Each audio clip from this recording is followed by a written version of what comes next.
Welcome everybody. If there's anybody out there, I'm Jeffrey Moss. I'll be playing a little bit of a facilitator for today's e-ink session. Of course, I'll be contributing as well. You can find me on my channel at Jeffrey Moss on YouTube. Look for the coat of arms. As usual, joined by my three other comrades in arms, the master of ceremonies, the man pulling all the strings behind the scenes. Ed for his channel. Is it called Agent for Change? Do I have that correct? Oh, ah! Oh, that's a bad start. Okay, is with us. Of course, we have Rod, who I like to call Rodimus, and his channel. Oh my God, I am so blanking. Don't say your channel, Rod. Don't say it. Rants about technology. Rants about tech, yes. Okay. And then Vlad Kostek, who I think the channel is also Vlad Kostek or Vlad, is that correct? Yes. So I'm like 90% there, guys. Just give it to me. So we're all here and we're all ready to really start getting into a number of things. Of course, we approach the end of the year. There's going to be a lot of reflection. We did a little bit of pre-work in terms of seeing what other people feel about, say, the best devices and what have you. But obviously, the topic of the hour is about the new Supernote Manta. For those that don't know, this is the A5X2, the device that originally we had hoped would come around Q1 of this year. But better late than never, of course. I'm going to push your buttons a little bit, but not gratuitously. Not gratuitously, sir. I'm making a valid comment here. So now that we have the Manta out in the wild, and you in particular, as well as the others on this call, except for myself, have had their hands on it. Um, so something sticks out for me. So if we look at the hardware, this is not a revolutionary piece of kit relative to what we've seen in other players release throughout the industry this year, right? It's not the thinnest, not the lightest, doesn't have color. Okay. Thank you, Vlad. I'm going to make the following statement and I want you to react to it, Ed. Supernote had a low bar to pass in terms of their latest hardware release, and they just needed to deliver something competent. They met that expectation with the Manta. They didn't need to be cutting edge on the hardware front because they deliver a professionally oriented software experience, which is their actual core competency. Your reaction, sir? You wrote that out, didn't you? Yeah. Okay, so here's why I would push back on that, because Yeah. I think in a way I somewhat agree. But here's why I don't. It didn't have to be the thinnest because it's the only tablet on the market that's modular. The only one. There's nothing else like it. Remarkable put a bunch of marketing into saying that theirs is more repairable now by somebody else. So you still can't do it. You can't really crack that thing open and do what they do. And I think that Supernote has a good story as to why, and they talk about the fact that they wanted it to be as light as they could make it and still modular. Vlad just went upside down. Um, uh, I can't hear you. Oh, no audio from Vlad. Vlad will be joining us through the use of interpretive dance today. Sign language. There you go. You're good now. Can you hear me now? Yeah, you're good. Yes, You're good. yes. All right, cool. So Jeff, that's what I would say. I think Okay. that I like it. they had. I think they did have a low bar to pass among people who already knew them because they just wanted something. But what they came out with is way different than what I think a lot of us expected. At least the people who were in that community. The idea that it has the flared back, the idea that it's not exactly like the Nomad, which is what everybody thought was going to happen. And the reason it's not is because they had to make hard choices to make that modularity work. So that would be my response. I don't know how everybody else feels, but I think they actually have strong jumped opinions the on the bar. hardware. Yeah, go for it. Well, like you guys, I don't think they had to do much with the hardware, which is why the hardware is kind of like it's a letdown for me because they made concessions to make the hardware look a certain way when they didn't need to. Like there was a lot of it looks like there were a lot of decisions made to the hardware where they were trying to make the sides thin, which they made sacrifices to do that. I mean, we see that in the folio. I think that's really one place they made sacrifices because in my mind, if they used magnets to the effect that they did on the Nomad, they were going that route with the Manta as well. And I think them making the hard design choices that Ed was talking about, and I think those design choices were made because it's going to be a while before we see that A4, and they're putting some of that thin A4 size stuff into the Manta, which affected their design language for it, which like I think that's why it looks so much different than the Nomad. But they made sacrifices to me to make the design look a certain way, and I don't think that was a good decision. I want to make one quick comment. I want to then go to you, to Vlad. But I've got to tell you, Rod, anytime I hear someone mention Supernote and A4, I just get a sense of exhaustion. I just don't want to go through what we've went through to get to this point, and I don't Yeah, I want to feel you. pretend it doesn't exist. But Vlad, your thoughts on the hardware of the Manta? Hardware. Yeah. So actually, Ed, I'd be curious to hear because I think the last time we talked, you mentioned that maybe the A5 Slim was scrapped, and then that's why they kind of went with the design they went with. Have you had any follow up on that? I'm sorry. One correction before you guys move on. I meant the A5 Slim, not the A4. Oh, okay. They were combining Still, the two designs because they got it. weren't going to do the Slim. So my bad. Yeah, yeah. So No, no that's worries. kind of what I'm referencing. Like, Ed, do you have any further clarification on that at all, or not really?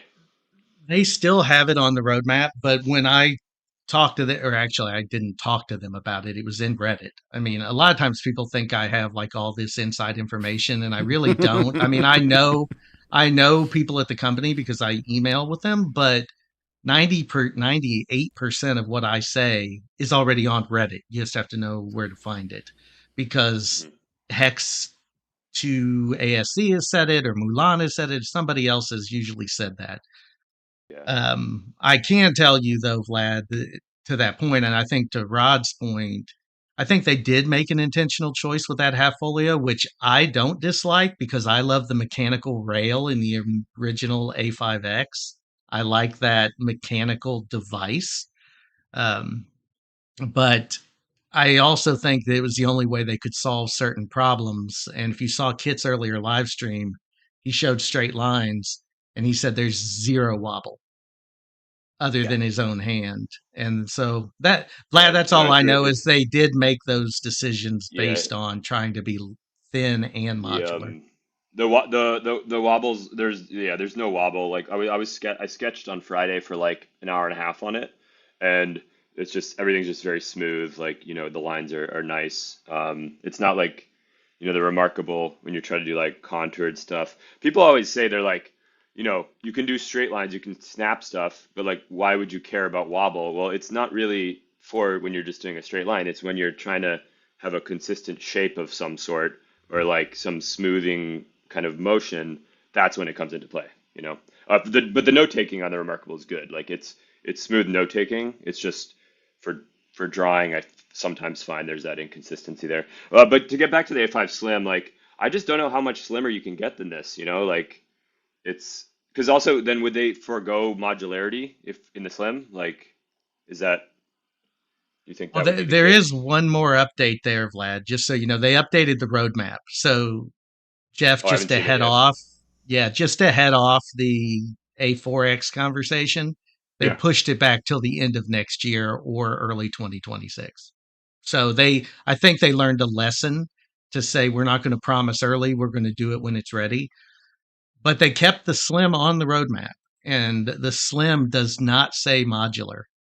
It's the only one of the ones on the roadmap so far that does not say user replaceable components. Hmm. So I agree with you, Which makes Vlad. I don't sense. think they can get much slimmer without doing Remarkable's done, without doing what um, ViWoods, or is it ViWoods that's Hmm. or the Go 10.3 that's the Both. slimmest, right? Both, yeah. Both of them? Both are pretty Okay. close to each other. Yeah. Yeah. ViWoods, I think technically is like zero point Slimmer. 0.1 slimmer, but they're basically the same. Like, yeah. Yeah. Yeah, I think that they would, if they're gonna go that slim, it's gonna have to be something that's not modular, right? I mean, that would be the way they would have to go, because you if the to me it's like they made this Manta as thin as they could make it, you know. So I think if they could make it thinner and be modular, they would have done it with the A5X2. Yeah, So I'm a little. Oh, go ahead, Vlad, please. go ahead, Jeff. I have a Well, question I'm a for you guys little. after. I mean, I don't. I guess this is some of my personal bias, but I don't know why. Uh, it seems odd to me that Supernote would hold on to this idea of a slim device if that meant putting out a device that was not modular. It seems like that's kind of one of their big, stakes in the ground of why they're different. So that would kind of turn on things a little bit, and also that would have a low, they wouldn't be. First of all, when is that going to come out? And we don't need to talk about that. But my only point of saying that is that there is that impending EU legislation where modularity is required of all devices, particularly the battery. And so I don't know. There's a lot of things that make me go, does it make sense for them to release a Slim at this point? And then finally, my last point, why? Now, this is where my particular bias comes in. I think we've reached a point personally where these devices are slim enough. Weight, I get why there would be a race to continue to drop the weight, but why the thickness of it? I agree with that. I do too. Yeah, I one think hundred the percent. A5 Slim becomes irrelevant with this device. Yeah, That's my one own hundred percent. personal take, Yep. but Vlad shaking his Yeah. head. I don't think he agrees. Or do you agree No, no, with no, us? Or no, no. I do agree. Two things really quickly. So Ed, you have the Patreon poll. So for yeah, people that aren't aware, we're gonna do kind of a like the five what we consider to be the best five of the year. So you guys can vote on that, and then we'll talk about it at the end, where we're gonna kind of go around and we'll each talk about which one we think is the best personally. So Ed, if you can throw that in the chat, that would be great for people. And then yeah. the second thing is for the A5 Slim, I do kind of agree. Like it's getting to the point where it might be almost like worth scrapping, I think, because like it can't get much slimmer. And also, I'm curious to your guys' thoughts. Do you think it would use the X2 core? Hmm. Yes, and one more thing before we go in on that. Didn't the carrot letter say that they scrapped the slim? That No, was it a didn't say follow up that. Reddit post. That was Okay. a follow up Reddit post saying Okay. that that was one of the reasons that it took them so long was A, they weren't making the components anymore for the A5X, which really hurt them. The fact they couldn't make that product anymore, I think, really hurt them. Yeah. And then they tried to figure out how to do the Nomad only bigger, and they were running into those challenges. And I think that's where they kind of went back to the drawing board and said, let's figure this out. And, but yeah, Rod, and correct me if I'm wrong, Jeff or Vlad, my understanding was that was the chief chat officer coming out later saying, this is that issue. It was separate from the chasing the carrot letter. Because they did mention it in that chasing the carrot leather. Now I'm not. Now I don't. My memory isn't that good to know whether they actually specifically said it in that letter, but they did mention it in the letter. The complications they were having in combining the two designs, that was in the letter, but I'm not sure if they mentioned scrapping the slim. But I do remember reading that somewhere though. I'm not sure where though. Yeah, I'm hazy. I vaguely remember what you're talking about, and but I can't remember from where. But yeah, but it would seem logical that they would scrap it if they did. Yeah. It wouldn't. I wouldn't be upset at that if they did scrap that product. Hey, catching up on the chat really quick. David says ViWoods, which is the thinnest, and I think you made that point, Jeff. Ordered the Mana for the software experience. I think Mhm. that's going to be a big thing. Yeah. Functional Doc says Supernote refines their product, not just bringing out new models with different hardware. Granted, I mean that's my point. Well, I would ask this question though on the hardware design. What did they improve? Like, I'm I'm hard pressed to like. I mean, I like it. Don't get me wrong, but I'm like, what did the Manta hardware wise improve over the A5X other than weight? Well, Oh, go ahead, Vlad. PPI, I would say PPI and the screen. The screen is fantastic. Okay, Like so it's the the best in screen tech. black and white. The Okay, best. It's the best in black and but white to right me, now, right? that's. I guess when I say hardware, I mean the design of it. You know what I mean? Like design wise, what's better? I get the screen. The technology in it is obviously better than the previous iteration because everything has been upgraded. Right, but I mean just design wise. Just if you look at just looking at the device and you look at it and say, okay, what's better about this versus the A5X other than the weight? I would say the dual sliders because that's something Yeah. that was Okay. really impressive about the A6X2 and the top charging port, plus upgradable Ed, and Oh, expandable there was no top storage. charging port on the A5X. Bottom. yeah, bottom, I think. Okay, my Ed, bad. you Okay, you had cool. mentioned that they updated Atelier. They now I was drawing on a stream the other day, and they added a gesture on the left side to work in Atelier now. So it used to Really? be inconsistent. So it used to be inconsistent because in Atelier, the gestures on the left, kind of, I'll just show it here. So like the gestures here would not work in Atelier. It wouldn't do anything. And now it actually works. Ah, nice. Which Okay, so is that's my like, ignorance with that should the have been from the get-go. A5X. That should have just worked from the get-go, but it works now. Yeah. Having said that, Rod, I mean, I would argue, and I'm happy overall with the Mana. I just wanted a hardware upgrade, and I'm sure that's what I'm going to end up getting.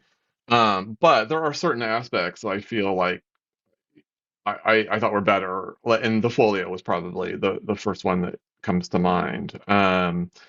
So it's not like everything is better, um, but as I said in my opening statement, I don't think it matters all that much. I think ultimately just a little bit of an iterative change is really all they needed to do, The, and the software is a looks like that's thing. what they did. Right. That's right. Exactly. Al- Okay. Although I might be Um, the outlier, I love the half folio. It sits flat now. That was a pet peeve, and I think Vlad, you That's might have nice. mentioned that same thing. Yeah, I that's like nice. that Yeah, it's I flat. that kind of annoys me on the Nomad, to be honest. What's that? So when you fold it, where's my Nomad? Oh, it's in my backpack. One second. So see, When you fold the Nomad, mhm. Uh-huh. there's kind of a crease on it where it's not completely flush, and You mean I'll the show. left side? yep, Yeah, yeah. So it's the left here, side. Well, like I got when something you to show fold y'all it, then. when you fold it, you see that? Oh yeah, I see. So Yeah, I see. Okay, I got not. something to show y'all then. If that bothers Yeah, y'all, let me show you something. Let's yeah, hear it. please. Just give me a second. Let me guess, Rad, are you gonna pull the folio out without the mechanism? No. I'm not gonna do that. No, that's not that. Rod's got a I, surprise. yeah. So I showed this on my live stream the other night. And people were like, "Oh, who would ever do that?" And I'm gonna can I even do we have the option to switch the camera? Let me see You if should I be able You could to just in Video go to Ninja. your settings area. uh-huh. Oh, source. I get it. Okay, I see it. Thank you. Bam. All right, now. It's So, upside down. oh snap. Can I change that? Oh, yeah, I You can. probably would have to. You'd probably have to do that in OBS or something. But Oh, Good that work. You're sucks. good. like Hold on, honestly, No, hold on. yeah. I'll get you. Okay. All right. While he Just does remind that, me to change let it me show you back. guys what I'm talking about here. So, when this pen is in the loop, it sits underneath the device a little bit, and yeah, as you can see, I you noticed can see the that. device moving, right? Yeah. That ain't flush. I have a big problem with that.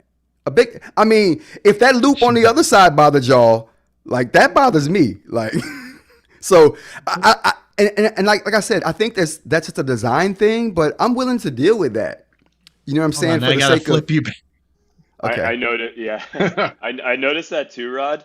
I will say I think that's less annoying than the Nomad because the Nomad is like when you're writing, that's the case.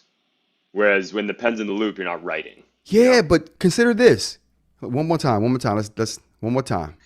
Dude, you're gonna make me keep flipping you Hold upside on. down. No, no, Hold no, on. no. You don't have to. Let me just get this. Let me let me just show you because I gotta give it a demonstration here. I gotta give this demonstration. All right, so Dude, I'm not a magician. now check this out. Now, a lot of people, I'm not one of those people, but a lot of people do this. Yeah, I do. You see what I'm saying? And now you got that wobble still when you're writing. So it's still a problem. It's still a problem when you're writing. And a lot of the times I leave my pen there and I just navigate with my finger. It just, I don't know. It's just annoying a little bit. It's a little annoying. Okay, I'm sorry. We're good. No, that's great. So actually, Rod, I haven't tested it, but does it do the same thing with the HOM? No, so HOM sits flat. Yeah, that's because the harder metal is a smaller. Yeah. Interesting. It's only with my lammies that's an issue. Okay. So, okay, let's talk about the pens. I have not used a Lamy on the Supernote yet, but do you use it like this or do you use it with the cap in the back? I use mine with the cap in the back. Okay, I was gonna say Yeah, me I do too. too. But HOM I don't like with the cap on the back. Heard I that. think it's like weird. It's See, like I weird do. weighting. It's weirdly weighted. It's so Yeah. the weight is. So it's very dependent on your writing style, right? Like I write very close to the end. Don't you love that, man? Oh my God, I love that. Ed, do you write closer to the back of it like this? No, I write pretty close. To me, this is like a regular pen on paper, and I always, you guys nailed it. If you write like this, this is a bad feel. Up, right? Yes. If you write like this, like it's perfect. It's like it's kind of back heavy. But if you write right here, I think it's perfectly weighted. But you know what though? This pen is perfectly balanced. Like if you write and you're writing, you can let the pen go and it's balanced. And you can that was a bad example. See, one more time. It's one more not time. balanced anymore. If you can, all right. So if you got the pen here, writing with it, and you let it go, you can kind of go back to writing. That balance is awesome on this pen. I love that. Yeah, it is. That's awesome. You can't do that with the harder metal. I'm still Jeff, a what's your harder metal favorite? fan. Jeff, what's your favorite pen? Oh, Jeff. On the Supernote, right? Yes. Yeah. What you're talking about? The harder metal. Yeah. Even though I've had issues with it breaking often, as I've had 3 of them, and now I've got a 4th on the way. But only one broke in such that I couldn't use it anymore. The other just had a shifting part of metal, which is fine. I actually don't mind a little bit of a rattle in my stylus for whatever reason. I'm not sure why actually.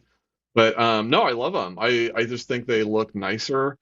It just makes me smile, oddly enough. It gives it a little bit of style. And I like the weight. That's the one. Yeah. Yeah. I'm a harder metal guy. What about you?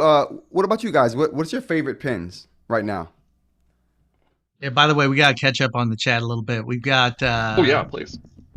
So, this is a little bit back, but says the Manner's thicker around the same weight as the ViWoods, but around the same weight as the ViWoods. Ooh, actually, less sure? if you consider it with the Half-Folio on. I don't know. I don't know. I don't have one, so I wouldn't know. They're 370, so they are. Yeah, 5 grams difference. Yep. So, Okay. 5 gram difference. Yeah. But with the case and a pin attached, the Manta's lighter. Yeah. Oh, really? The Half-Folio, right? The Half-Folio. Yeah. What's the total weight of the 3 things combined for the Manta? 470. 460 something. Okay, hold on. Yeah. I thought they put 470 on their documentation. But Jeff got the database. Oh yeah, no, that's definitely lighter than the AI paper for sure. I think I'd 522. Yeah. The 3 combined. Yeah. And that's why I like the light pen. Oh yeah, and they put they have like the tips in here, so they have a lot of like stocked in here, right? Like. Yeah. Great observation. An entry line says wouldn't want anything thinner than the Manta. And she's been using it. She's been using it longer than anyone. Longer than any of us, not even close. That's actually quick aside. That's the big. Well, really quick, Rod. That's the big concern about. We haven't seen it yet, but the Boox Note Max. People are concerned about the thickness for its size and wondering about its durability. So it's an interesting observation. Go ahead, Rod. Yeah. No, I was going to agree. Like I think we were all in agreement that you wouldn't like this doesn't need to be thinner. Right. You know what I mean? Yeah. Totally agree. Did we ever get we didn't get dimensions on the Note Max, did we? because it has. Uh, I mean, it technically hasn't really launched yet, right? Like, well, Ooh, they it's upgraded their page. 13.3, isn't it? I'm gonna take a look. Because it Yeah. 4.6, 4.6. That's Oh, super thin okay. for a that's super thin for a big tablet like Oh that. yeah. Yeah. And There was a glass, comment right? that I think was interesting about the loop. Yeah, Someone Christina Ray mentioned had a if you comment use the about bigger loop. loop, that might help with it sitting under the. I'm gonna try that. Hmm. Yeah, I'm not sure if it You will. gonna make a custom loop rod? Well, no, they come with a bigger loop that you can put on, Oh, is that the one in the and box? It's bigger? yeah, one of the ones that come in Oh, the okay. box is bigger, and I'll try to put that one on and see if it sits further away from the device so that it doesn't sit under it. Yeah. And they also give you that measuring cut so that you can cut your own and customize it, Mm-hmm. which is kind of cool. I like that. Yep. Um, People are the gonna be doing the that. yeah, the only thing I just gotta say one thing about this pen, and Rod knows what I'm gonna say. $89. That Mm. $89 versus $89. This is metal and Well, and that's just the more feels like ex a real pen. Ed, And that's the this, more expensive one. right? Yeah, They're normally 75. 75 Yeah. for this one. So that's my only thing. I love this. I've been writing with it the last few days at work. I love it I too. love it. It feels good. It's light. It reminds me of the retractable pen, which I'm a huge fan of. Hmm. But I'm So sorry, $89 so just doesn't make Jeff, sense to Jeff, me. your favorite is the Heart of Metal. For What the about Supernote, yeah. yeah, what about Ed and Rod? What do you guys prefer? Oh, Go me, ahead, it's Ed. the heart of metal. Yeah, me, it's the heart of metal, and I think it. And actually, I would say that it's pretty close between the heart of metal and the retractable. I love the convenience of the retractable pen and the lightness of it for when I'm just trying to jump. Are you holding up your Frankenstein pen, Rod? This is my favorite pen right here. The Lammy I love it. with the button. Yeah. How do Rod's you? homebrew. Yeah, Rod, but Rod, I how have a do? Yeah. question for you. Wait a minute. I've got to ask you one more thing. How do you Go ahead. square that it's a further distance from the pen nib on your home brewed one than it is on this? Well, see, the thing is, the distance is a bit more. I'm not sure if you guys can see this. So the distance is a bit more on this one. But the thing is the button. I was gonna Like say, I figured I it was swear to the God, if this thing had a button, I throw this in the trash right now. Right now, it'd be in the trash. Well, So, but it doesn't Why have is a the button. button? Wait, also, wait, hold Rod, on, hold on. I gotta explore this. Why is the button so important to you, Rod? Well, the button is important because on the Supernote platform, I had such a in the beginning I had such a big problem with the gestures. I didn't know there were criteria involved. I didn't know the dew point had to be at Gee. 20%. I didn't know the temperature What had the to be 76 degrees Fahrenheit to the left, for them to man. work. To the left. That's all you gotta know. To the left. It's two fingers on the line. What's hard about that? Well, see, the thing is, I switched that on my device from being on the actual hardware to on the screen because I thought, well, my ignorance in the Supernote platform led me to believe that anywhere you put your finger on the screen, it would work. But it has to be to the left of where you're circling or whatever. And I didn't know that. Like that, I missed that memo. No, Oh, but wait, whoa. well, okay, but you're talking about the old. You're not talking about taking your. So there's the left line. You can put your two fingers on that and make Right. either a eraser or a lasso. It doesn't matter where the stylus is. Just two fingers on the line. Is that Right. what you're talking about? Exactly. Because it sounds like what you're talking about was previously before the line. See, for me, I did not want to like aim for the line. I thought, you know what? I'll Oh, make okay, the lasso okay, I erase got the you. screen. Right. I thought anywhere on the screen, I put my fingers, it would work. So that's better than trying to aim for that line, right? Oh no, it's That was not. my That's not how thinking. it No, works. but no, you're right. It's not. It's not easier. Touche. Yeah. Okay, gotcha. Sorry, Vlad, I had to jump in. No, Please. you're good. I was just gonna say I'm with Rod on this one. I like buttons. Like specifically when I sketch, it's super annoying to have to always go to the left side or like hit the eraser and stuff. Like having like the ViWoods, I've been spoiled with the button where I can just draw, I can immediately erase, I can draw, I can immediately erase. Like, Yes. it's just yeah, I'm with you, Rod. It just, you don't have to, like, for me, it's like being in the flow, right? Like if I'm writing, the button keeps me in the flow of Yeah. what I'm doing. I just hit that button, delete, where versus the toolbar, you got to stop what you're doing, find the tool, make sure you're Yeah. hitting it correctly, It's like and your then frame of vision, right? It's like you're on the page and then it's okay, you move your fingers here, but you're like looking over and then you go back. Like I yes, just like being on the page and just like in the kind of zone yeah, there. yeah. I'm with Well, you. wait a minute. So, okay, let clarify something for me. So, I have an older Lammy myself, which has a button, and I find that I have to find the button. So that's not flow for me. I'm like searching for it All right, hold as on. far. Let's hold on. Let's go. I got a trick for you, bro. I got a trick for Yes. you. Let's go back to the top camera there, Ed. I got a trick for you, Oh, bro. we're going multimedia. Hold Hold on. on. All right. Hold on. All right, here we Let go. me flip you. Okay. All right. So this is There what we I go. do. Yeah. What I do is I make sure that the clip right here, the black clip, is Oh, is it on aligned? is on the Lammy. If that is on the Lammy, then that button falls perfectly with your index finger. So all you got to do is make sure you're writing with the clip right there, like with on right where you can see it right there. As long as that clip is right there, the button will be right there. That's how You're I know without having positioning to your look. hand. Right. Got it. Yeah, Got yeah, it. Interesting. Well, thank you, sir. And yeah. I've learned something. Yeah, Rod, I might have to pick your brain on doing a Frankenstein pen. All right, no doubt, man, no doubt. Anytime, Yeah. anytime. and here's one thing that I would say. This points out a really good thing. Like you two I lost my use the tip. Lammy. I lost my You tip. lost your tip. Just that quick. I don't know. Yeah, that's the second time that's happened to me. I don't know. On the I was ViWoods just specifically.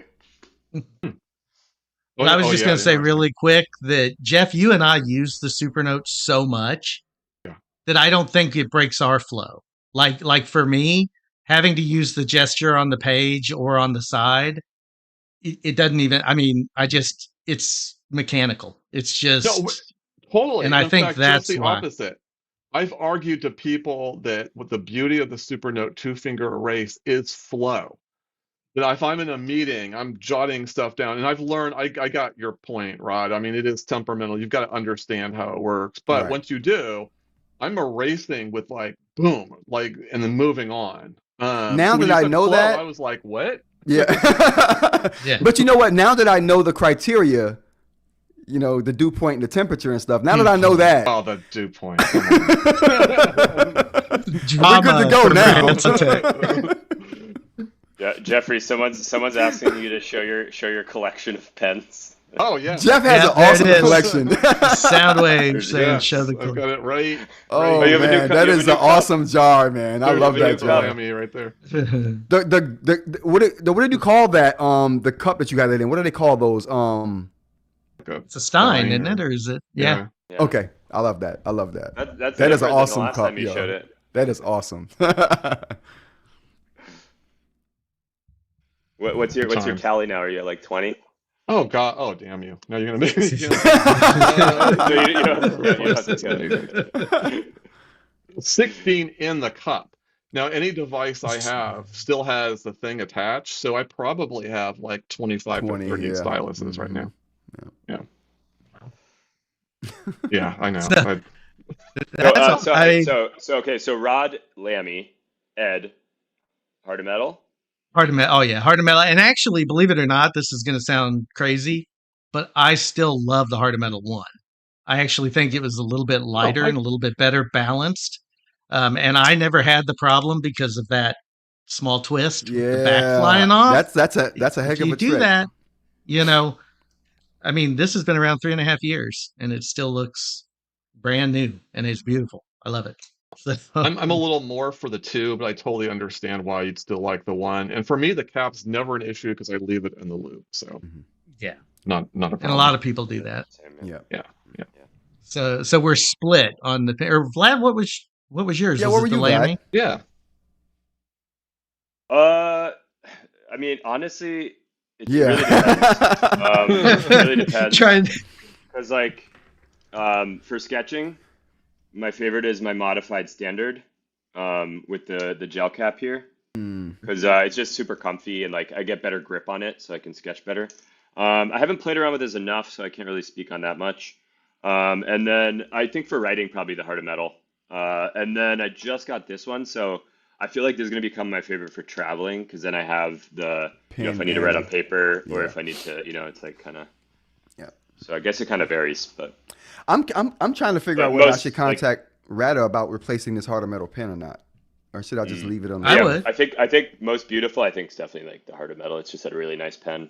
It is Yeah. very So, nice. so let me throw out a little bit of an uncomfortable and related topic to this. And again, I think we're all pro Supernote overall, but we can also admit that there's been a number of missteps. We can argue how important those are, and I think that's one of the things where we might diminish it. I would anyway, but the diminish the importance that is. But I was surprised by a couple things when the Manta was released for sale. And I am the only one in this panel who has experience purchasing a Manta because you all received it. But I just love. When did you order yours, Jeff? Oh gosh, you know what? I saw Ed's video, and that's when, and then in the comments, someone said, "Thanks, I've gone and ordered mine," and I'm like, "Oh my God, it's for sale!" Because I'd signed up twice. That's another thing. I signed up A twice for notification? the emailer. Never got an email Mhm. later in the day.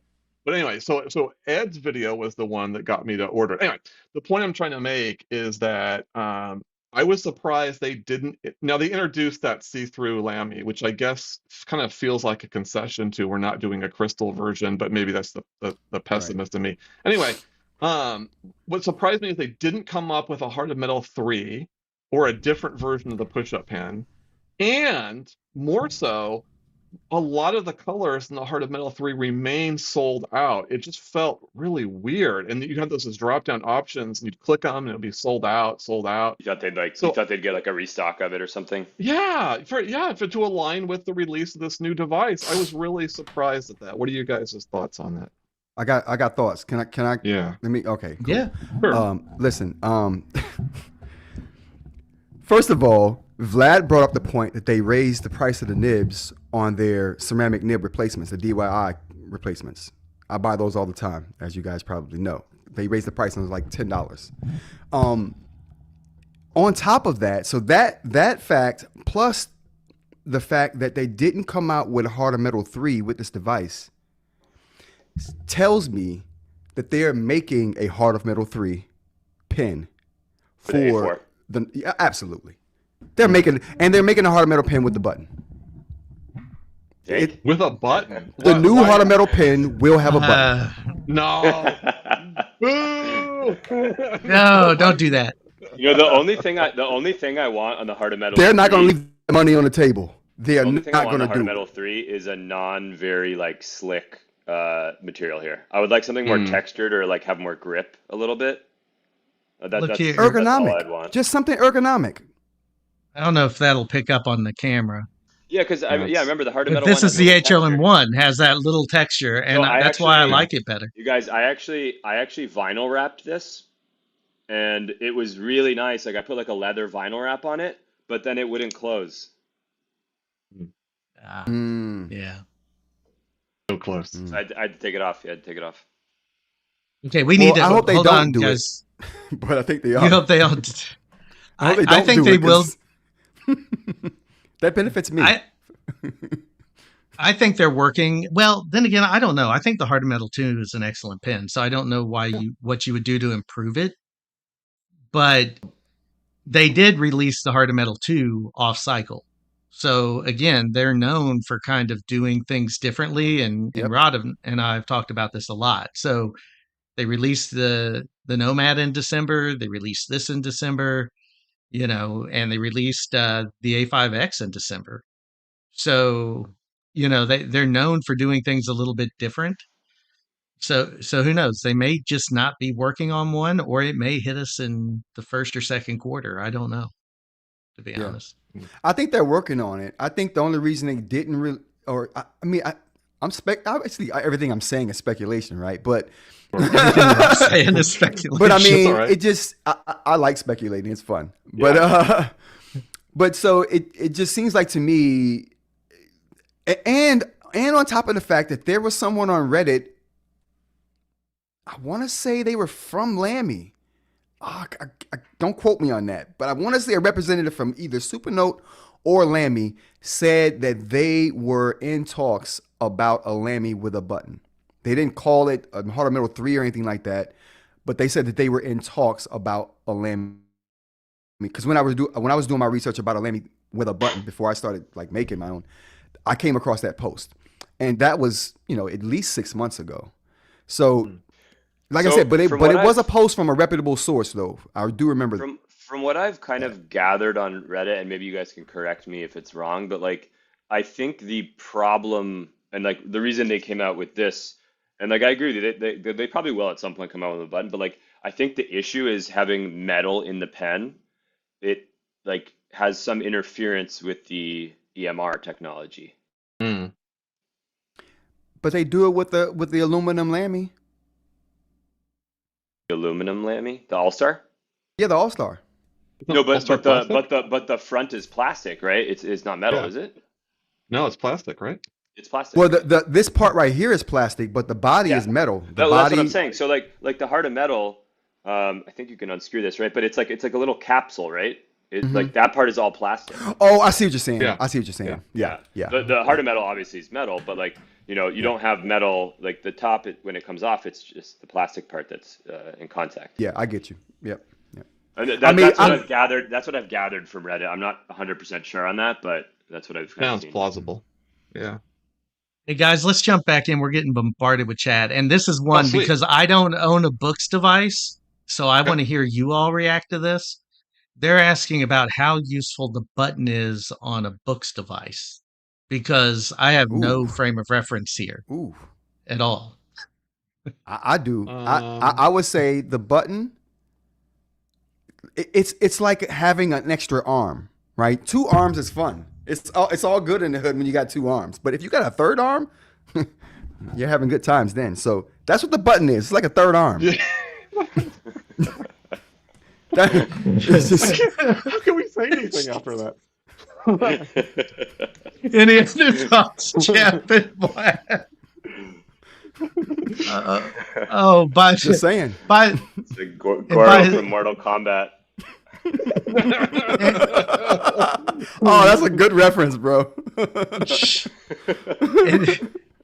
And by the way, Mashup Mike's in the building causing havoc. He's saying always. He's talking about your gesture thing and saying that the dew point at 80 degrees if you have it tilted towards the sunlight. Whenever you see Mr. Mike in the chat, it's never gonna be like a good time. Like he brings the havoc. Yeah. Here you go, Jeff. I mentioned in a comment one time that you weren't quite as innocent as you seem in a one-off joke. I don't know what I look like to you. So it's hard for me to answer that question. I do want to go back to I'm not sure, Ed, that question about the button. Are they asking whether it's useful? Because I just tested it and the button. That's all it said. It works fine. I'm using this is the Scribe stylus, and you can press the button. Yeah, the button useful on books. Yeah, I just use it as a circle erase. But it's cool though because you can have the regular circle scribble right as the selection tool, right, and then you can use the button to just be your lasso erase. So that's what I meant by third arm. It's like just an extra tool that you can manipulate instead of going to the toolbar. It just gives you one more reason not to go to the toolbar. I was curious because of the scribble erase. Yeah, because I think that's a unique function on Boox that I like. Although Vlad, I saw you do it with the 2 fingers on the Nomad, and I do that all the time because you don't have to circle with those down. It just becomes an eraser. So it can be a stroke. It can be a lot of different things. Scribble erasing conceptually is great, but in reality, it leaves artifacts because the scribble has to touch every stroke. Yes. So if you have like eyes or lines across a T or things like that, it won't pick unless it up. Unless you're writing cursive, right? No, even in cursive, you'll still get artifacts. Really? You know what though? Even though that is a thing, I will give Onyx with the Boox platform some credit for how well their smart lasso works. Oh my god. 100%. Holy. Yes. That thing is good. That's a candidate for the most innovative note-taking tool of all. Yes. 100%. Yes. They don't get enough credit for how well that thing works, and it works like a Sorry, charm, sorry. like magic. What was that? I was reading the chat here. What were we talking about? Let me show you. Well, it's the lasso. So let me Well, can I give a demonstration real quick, you yeah, guys? while he's Yeah, doing yeah. that demonstration to that other poster, if you want to see me go wild, see me use that smart lasso. Ooh-wee.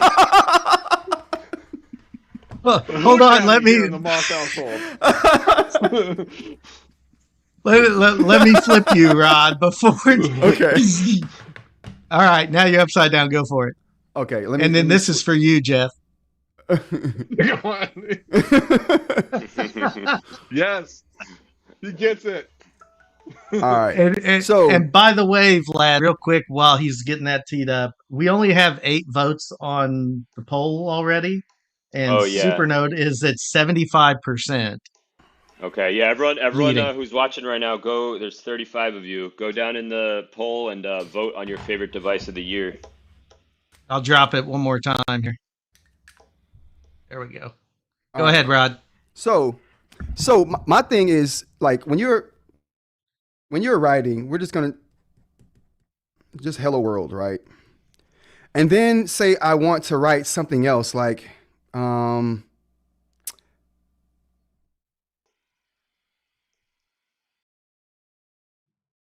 right, so you see how both of these words kind of like intersect with each other? Can we see that, you guys? Yes. Yeah. Hold on. All right, so both of those phrases intersect with each other. That would be impossible to pull apart on a Supernote. That would be impossible to pull apart on a Remarkable. But on the Boox platform, this smart lasso, you can select the lasso right here, and then if you have smart lasso selected, I can go here and just select Hello World, and it just whoa. Okay, that wasn't a good example. Well, so Typically it would have left. Typically, it would have left that W right there with the well up there. But you guys still see how it separated those two phrases, So it's even though doing they were some touching. sort of Rod. It's doing some sort of smart OCR lassoing, right? Yes. Yeah. But actually, Rod, There we my go. apologies. We're talking about two Yeah. different things. I'm talking about lasso recognition, where you don't even have to go over and click the lasso. You just circle something. Oh and yeah. the note That's here. awesome too. Yeah, Yes, like when you could just like that's the one I love. so where you could just circle it right there, and it knows, and you can move it. Oh, that's cool. That's cool. Yeah. I like that. That's I like it a lot. awesome. That's an awesome thing That's right a there too. killer feature. And you know what else is really nice? The fact that sometimes like this is how well the scribble to erase works. I don't even use undo or redo on the Boox products or the Boox platform because the erase or the scribble to erase is so good I never have to go to the toolbar for it. So it just takes it away. It's effectively a stroke erase, but you just scribble what you want to go away, and you never have to go to the toolbar, and you just keep going. So like, do that, bam. I didn't mean to do that. I meant to write like when or something. But you see the point. It's not a good replacement for an area eraser. That's No, my criticism. No. Yeah. I Beautiful. think I may demo, have as this always. figured out, so I don't have to transform it every time. So how have you guys been enjoying the Note Air 4C? It's fine. It's as good as the Note Air 3C. It's the jack of all trades. I don't know if I have anything else to say. It's a great device. Has it replaced your 3C? Yeah, I actually gave my 3C away to another individual. Yeah, I sold my 3C. I like the 4C. The thing is, right, it's an upgrade and it doesn't have the orange logos. That's the seller to me. That's all I need to see right there. The orange logo's gone. It's an upgrade of some sort. I was just looking to get rid of that, so I'm good to go. Yeah. I'm You looking all at the know comment what on the they're. screen. That's what I was going to ask you guys. Is that referring to the Boox platform? No. So I think we're. Please, Stanley, correct me if. And by that's a freaking awesome name, by the way. But correct me if I'm wrong. Yep. Assuming that's a transformer thing. Scribble erase is from Boox. Handwriting recognition notebooks are from Supernote. Supernote. So two different platforms. And the gestures do work on the Supernote platform in handwriting recognition Yeah, notebooks. Just to yeah, be your clear, two they do finger work. erase and Yeah. Okay. yeah. I thought maybe that was a thing because I watch all of you guys' content. So even though I don't use these devices, I feel like I know a bit about them because I pay Mhm. attention. But I didn't recognize that. What else do we have in the And chat, Ed? Oh, here we go. yeah, so Katie Cake says, thank you. Yo, Thank you. Katie caused me some trouble on the stream last night. Like, whoa. See, Well, I got she's the got. email like Jeff did later. Actually, Kate, let me tell you. So I only know I got the email because I looked through my junk file for some other reason. I never got it in my native in basket. So both emails went to my junk folder. Mm. Oh, this is interesting. Soundwave says Supernote chat officer said that they were going to do a crystal A5X2. I think that just had to be scrapped. But they do, and Sounds Jeff, I like don't it, know if you yeah. saw this, but that crystal pen, they released that special edition, the A6X2. Yeah. Crystal Clear They're Thinking, thinking they call it. clear thinking. Yeah. It's a Right. bundle. The So I pack. think that Yeah. was, yeah. Yeah, Mhm. I think Brandon unboxed it on his live. Oh, did he? Yeah. Oh, yeah, he did. I saw that. Yeah. At the end. Yeah, at the end. Yeah. So do we want to move on to thinking a little bit about 2024 in review? And I know we're still getting people voting on the best device, but I'm just curious for folks if we're ready to move on. Please stop me if we're not. But and we can always go back, I guess. Mm. But Yeah, we can jump around. what are the things that stick out for you? And I'll start with you, Vlad. Like you're looking back at this past year, we're in a moment of reflection, and you're thinking, eating, note taking. What's on your mind? So I think color's here to stay, which is cool. You know, like gallery got resuscitated from the dead. Yeah. Got a little defibrillator. Um, but yeah, I'm just I think I'm looking forward to color tech getting better. I think because I think black and white tech right now is like really good in general, much better than the color tech. But I'm kind of looking forward to seeing the color tech improve a little bit. And I think I'm also I'm also hoping that there's going to be more stuff, like more sizes coming out. Like I think there's a big gap right now between the 7.8 and the 10, because now it's Hmm. 10.7, right? Like these are 10.7. I think there's like room for like 9 inch, like 8.5, like stuff like that. So I'm curious to see who comes out with that first. I would love to see a Remarkable that's kind of I mean, I still think Remarkable is going to come out with an A5 size first, but I would love to see a smaller Remarkable that's kind of not the size of the Nomad, but like a little bit bigger. What about That's you guys? interesting. Rod, what are your reflections of 2024? When you look back 10 years from now, you're gonna think what about And this then year? just one last thing, I like seeing new Yeah. players in the game too. You know, I like seeing Yes. like Yeah. ViWoods coming out. I think it's a space where there's a lot of room for new people and like development and like interesting stuff coming out. You know, That iFly tech is 8 inches 8.2, or I eight. think. Okay, yeah. So 8.2. it's an It's the interesting same as the size. AI Mini. Yeah, Okay. AI Mini. Yeah. Do you want to so since you introduced that, Rod, do you want to do a quick explainer for those that may not be familiar with that device? Yeah, so the iFly Tech is basically a meeting note-taking device. That's essentially what it is, and all the tools are built kind of around that for like meeting note-taking. I'm getting in it now and waiting to do a review on it, so I will have that on the channel soon. But yeah, it seems like people are interested in it because I wasn't concerned about it, or it wasn't even on my radar until people were like, "Oh yeah, we'd like to see that." So it's getting some traction for sure. That size, I guess, is interesting to people too. A little bigger Yeah, than and the Nomad. from my understanding, I did a little research on the company, but that's their first note taker, I think. They're Yeah, traditionally they do these like little mini devices that are recording translators. devices, and they do like transcribing, and then they also have a separate translating device, Mhm. which does all of it Mhm. locally and not like in the cloud or anything. Right. So They You know contacted. what's interesting but about that? I think you're right, Vlad. That's all I noticed too. But Rod, isn't that correct? They call it the something two. They call it the AI Note AI Note 2. Air 2. Right? Two. So where was There one? was no one. Okay. What happened was because this was a Chinese product that got brought. This product had been out for a while in China, but it got brought here to this market under that name. I think the whatever product they rebranded it from, they did have a one, So but maybe it the would one was the Chinese Oh. version. exactly. Oh, gotcha. Yeah, Gotcha. yeah. But it definitely was a different name though. It didn't have the same name, so there was never a AI Note Air one. But whatever No, product they no, branded no. it off of probably was the first iteration of that. Yeah. But when I look back on the year, I think of I come back to a video you did, man.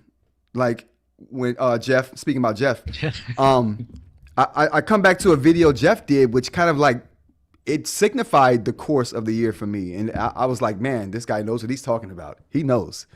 But it was the video where you were talking about fragmentation in the market, Oh, right. Yeah. and you didn't expect the market to fragment the way that it did.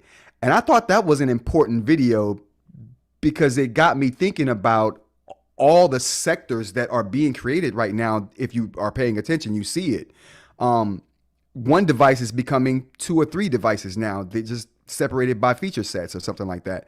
It's it's just one of those things that I didn't think about until you said it, and I'm like, oh, okay, yeah, that's exactly where the market is headed, and I think that that's a good thing, especially when you look at devices like the Palma, right? That's getting so much mainstream traction. That to me, that device is a direct result of the fragmentation of the market, right? So, and to Vlad's point, he's saying a smaller device than Remarkable 2 from Remarkable.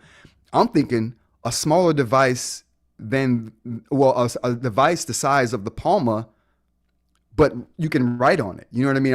I'm thinking that's what I'm thinking. You know what I'm saying? As far as when I see the fragmentation happening, I'm thinking that we're gonna see devices like that start to come to the market. At least I I hope. mean, if they come out with an e-ink phone that has a stylus, like I have the Note, so I have like the Yes. pen in here. Mm-hmm. If they come out with an e-ink phone like that, I'll get it. It's bought. Yeah, it's Yeah. bought.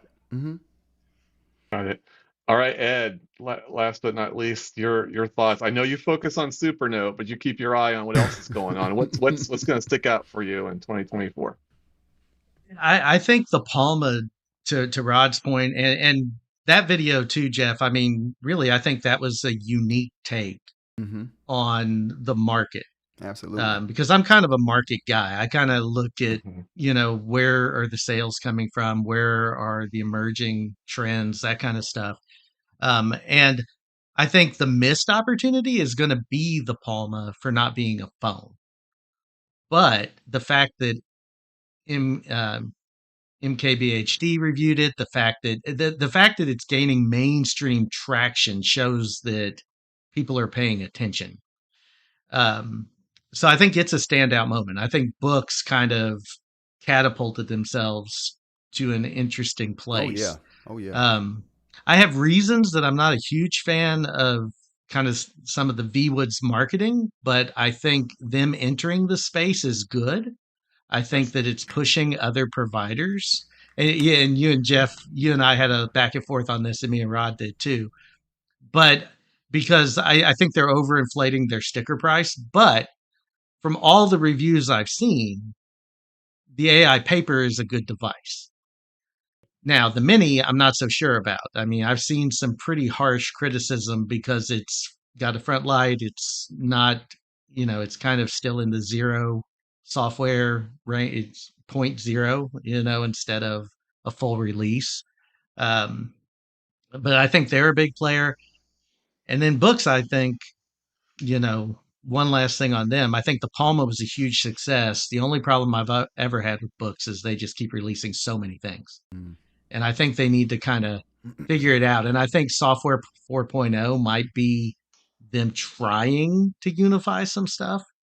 And I think Hmm. Ratta was a sleeper. I think they caught a lot of flack for being late to the party. And I think they ended up releasing a really good device that we'll see what it does in 2025, but we're not there yet. So I like the fact that there are a lot of options. I always think to myself, if I was looking at the space now, what would I choose? Now, personally, my use case hasn't changed, so it would be the same product. But I would have other options like the Go 10.3, the AI paper, things that if I didn't have a device in that file format or that factor, that I could still do something with. It's not as constrained. So those are my Mm-hmm. take on it. Gotcha. I I will went into say this too. year. One. Oh, No, no, go go ahead. ahead. Go ahead, Jeff. Oh, I was just gonna say I went into this year predicting, and I've never really nailed my prediction, so no surprises here. But I went into this year thinking that there wasn't going to be a tremendous amount of innovation in terms of e-ink screens, which I think I was mostly wrong about. And as a result, I thought of my belief was I thought we would start seeing really unique applications of e-ink. It was gonna like we'd start seeing e-ink clocks, for example, and that didn't really transpire. So I was kind of surprised that there was at least a little bit of innovation, whether the reemergence of Gallery 3, the Carta 1300. I mean, there were things that happened, but I'm just gonna do a quick shotgun though about my thoughts on the various players. This will be super quick. 2024, disappointed in Bigme. Remarkable surprised us, but I don't think it really sustained anything, and it's kind of gone away in my mind.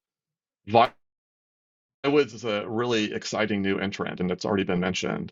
Supernote was a hot mess through most of this year, but kind of pulled it out in the end. Boox kind of started going steady after the fiasco of releasing the Ultra C and then the Ultra C Pro 6 months later.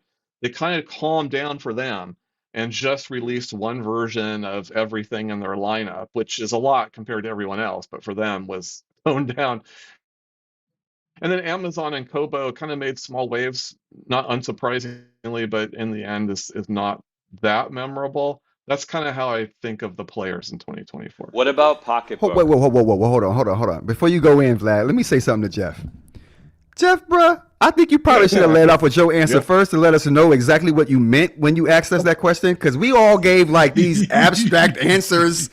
We got all philosophical, and you were hitting bullet points on companies. I want to hit bullet points on companies. Come on, Jeff, give us all the same opportunity.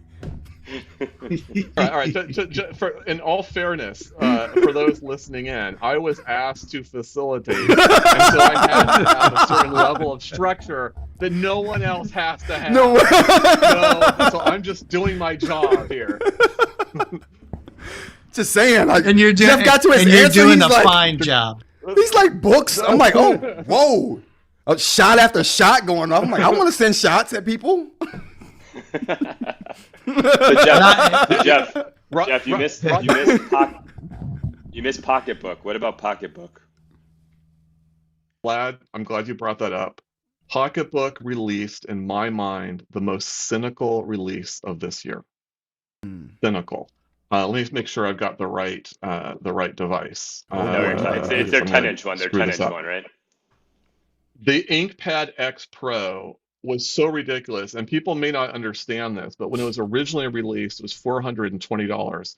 This is for an Android 8.1, old technology, sluggish as hell. Remember, the Boox Go a few months later released 380 or something like that. I mean, that's how out of touch Pocketbook was with that particular release. They would later go on to release the EO, which I didn't review. But I just that's really sticks out as one of the low points of the year for me. Mm-hmm. Yeah, I got a question. They got I haven't tried the EO or any of that, but like I really like their e-readers. I think they need to do a lot of work on the note takers, it sounds like.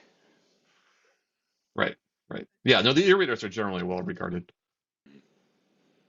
I got a quick question about so I mean, I don't know if you all saw recently, I did buy another e-ink tablet. I bought the Mobius Scribe when it was on sale for like $99 as a universal reader. So I'm not a huge fan of closed ecosystems for that main reason. I mean, Supernote gives you limited choice, but they still give you choice. Now, especially with the side loading, and you can pull your readers on. So I think that's what hurt Kobo. I think that's what hurt Kindle. If you're a Kindle user or a Kobo user, I think those would be phenomenal devices. But I think it becomes harder if you use other platforms for reading, and now you want to be able to do as many things as possible on one device. And doesn't Pocketbook, and this is how that kind of popped into my head, Pocketbook doesn't, it has a proprietary, do they have Google Play on them, or am I missing the boat on that? Is it They had Google Play on the device I'd mentioned, and they have on that one? Okay. it on the EO as well. But the 8.1 though, I mean that's the first time where I've seen an e-ink device. People complain about e-ink devices that have Android 11. I can play any app I want pretty much. Now maybe that's just commentary on the apps that I'm using, but all the reading apps work on Android 11. They don't all work on 8.1. So that's another reason why that was such a bad release. But yeah, the I don't know about the Pocketbook e-readers, but the note-taking devices had the Google Play. And I think it may be the e-readers, because that's originally what I was looking for, was the universal reader. I didn't necessarily need the note taker because of the Supernote. Yeah. And that's why the Wave became the thing. But that brings up a good point, because the A5 was 8.1. And I could not sideload several of the apps on that, even once they enabled it, because they just wouldn't work. But they work on this new device because it's Android 11. So we got a ton of chat, guys. Yeah, so Okay. I have two quick things I want to talk about in the What's chat. going on, chat? Can you pull Where- up Michael's? Ed, can you pull up Michael's? Which what? Are you talking about Mashup Mike? He's got like a bunch of them. Michael Gaugagan. Oh, snap.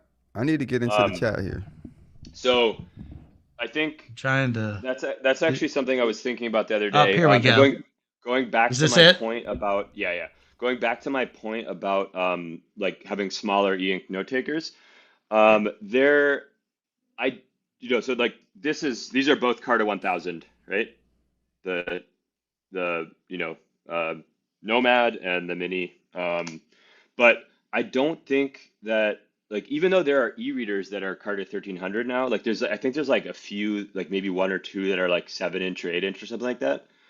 I would like to see the smaller e-ink note takers. And we were actually going to do a segment of like the top 3 small note takers, but I think we ended up not doing it. And maybe that's for good reason, because there aren't that many of them, right? But I would like to see the screen technology get upgraded to them, and then also I believe all of them are Carta, like they're glass. None of them are Mobius. So I would like to see that change too. I don't know if you guys can think On of the any, small but side, yeah. I can't think of any that are not glass. Now, when you talk about Mobius, is the thing that draws the reason why you're concerned about or interested in that is it because of the durability, or is it because you like the give of the screen? It's both. The tactile So feel? like Ed had Okay. on the last live stream, Ed has told us, his A5X would feel right too. Even the ViWoods, like Jeff, you have the ViWoods, so you can try it. Like it's got like a nice, like just general like soft kind of texture. It's a little bouncy, like flexy, which I personally like more than glass. Like something like the Remarkable, where it's hard and you get that like little tapping sound, when you kind of like that. But yeah, I would say durability, and like you said, just the feel. I do like the feel of the feel right with Mobius more than the Nomad. It's very minor. And It's not. I was expecting it to like maybe be like night and day, but I Oh, guess I should have kind of known from the AI paper that it's like subtle, but It feels night and day to me. It does it. Yeah, it feels night and day. I guess like, I guess I haven't used the Manta enough to like. holy Yeah, cow, dude. Like when I write, I went back to the Nomad for like just because it was at my desk, and I was like, oh, it's here. I'll write on it.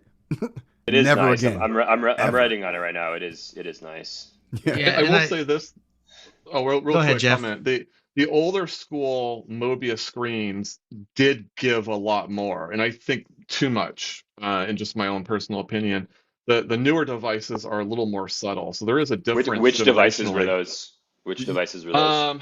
The no, what was the 13-inch, the Max Lumi 2 had Mobius. Actually, the device I just talked about that's terrible, the Pocketbook device had Mobius, the older school Mobius, the older one. And as you noted, the ViWoods AI paper has the newer Mobius, as does the new Are we Supernote. sure? Because that. Well, I'm gonna say this. You can give me your opinion on it, but I think the Mobius on the ViWoods gives way more than the Mobius on the Supernote. I wouldn't know, so I No. can't comment on that. I Okay. can't comment. I don't have it. Oh, okay. Yeah. All right. Yeah, My yeah, bad. yeah. No worries. Yeah, I But Vlad definitely. could. I definitely think that it give like I can physically see the ViWoods giving way. I can't physically see the Supernote giving way. I can feel it, right? I can feel the difference, but I can't see it.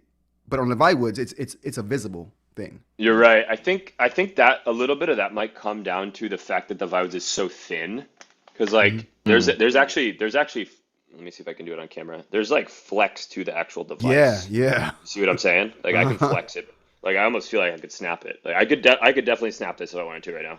The the Manta I don't Whoa. feel like Don't do it. the Manta I don't feel like I could do right now. Calm down, Vlad. Vlad. Vlad made me. So Vlad made me right now. Jerry rig everything. Just break a tablet on camera. Vlad made me so nervous last night during his live stream. I think it was last night. Maybe it was the night before. The days are blurring because of grading. But when you were messing with Friday, the folio, I was like, dude, you're going to bust it. Stop it. Just stop it. You mean this? No, the folio when you were like crying it Oh, you and trying broke to the pull it back as hard as you. Yeah, I broke it already. Oh, you broke that? Oh. I didn't know that happened. Yeah. It almost happened to me. I mean, took my back off on live stream, and it almost broke on me. Full accountability. I even posted a video the day before, and I put the video that Ratta showed me of how to do it, and then I just disregarded everything on the live stream. Yeah. I just What like could I go was like yanking it, like I mean, but it's nothing a little super glue can't fix, you know. Right. No, I'm talking about your half folio because you were like. That's why I'm just rocking it with nothing on right now. You got the real clear case on the back of that. Yeah, this is the crystal version. All right, we've gone off the Soundwave, rails. No, I did not. I committed tablicide. Comment. What else do we have in the chat? Yeah. Dude, I've lost all control. So we've got a million things here. So this is interesting. I'm curious about this because I don't have a lot of these devices, so I want to throw some of this back to you all. So but that was the Cobra interesting Libre because color. It's a good cool e-reader. size. It's a really good one. It's a cool size. Yeah. The only thing I think is it's a custom pen, isn't it? Yes, Mhm. it's the well, it doesn't even come with a pen, but you could buy the same Extra. charge stylus as the Ellipsa 2E. Yeah. What do you all think of that? Why? Remarkable. I mean, I'm sorry. I actually think the color mean devices, Kobo? I'm not there yet. But no, why? Remarkable as well. Why Yeah. are we going back to these proprietary, or not even just proprietary, but to these battery-powered styli? I don't understand. I mean, I guess it's just me. Maybe they don't want to pay Wacom, or Ed, I have a question. Do you guys I have a know if theory. is it Styluses? Is it Styli? Is it Styli. like how, I had this oh, debate Styli? I think it's Listen, Styli. Listen, I think. let's all get together and just say that it's Styli, and so we can influence the culture, okay? According to the E team, Word, according to the E-team, whatever it's we Styli, say so right exactly. That's We're an E-team influencing the official. culture right now, okay? Here are my now. Styli. We But got seriously, tons of Styli here, okay? We got Styli out the wazoo, okay? Look, We got look. tons of styli. I even got Oh, Jeff, that was classic. See, I Oh, told that you, was Mashup classic. Mike. That's the clip of the show right there. But seriously, what do y'all think? Why? I don't understand. Maybe it's just I just that's such old tech that was never the best tech because Wacom is just better. So I don't thinking about understand. it, like you said, Jeff, you can buy it. It comes without the pen, but if you could use any EMR in it, you either have one already probably, or you could just buy a really cheap one on somewhere, right? Like, so maybe they just want to be able to sell the stylus with it. I don't know. I And, think like, it's more than that. directly make money from that. I don't know. I Could be. think. You can Go use, ahead, just Jeff. real quickly, you can use other styluses on the Kobo though. It uses the same stylus tech as the Surface computers that have Styli. But anyway, Oh, sorry. wow. Yeah. Okay, never mind then. Oh. Is the Surface Yeah. is the Surface N trig, or is it something different?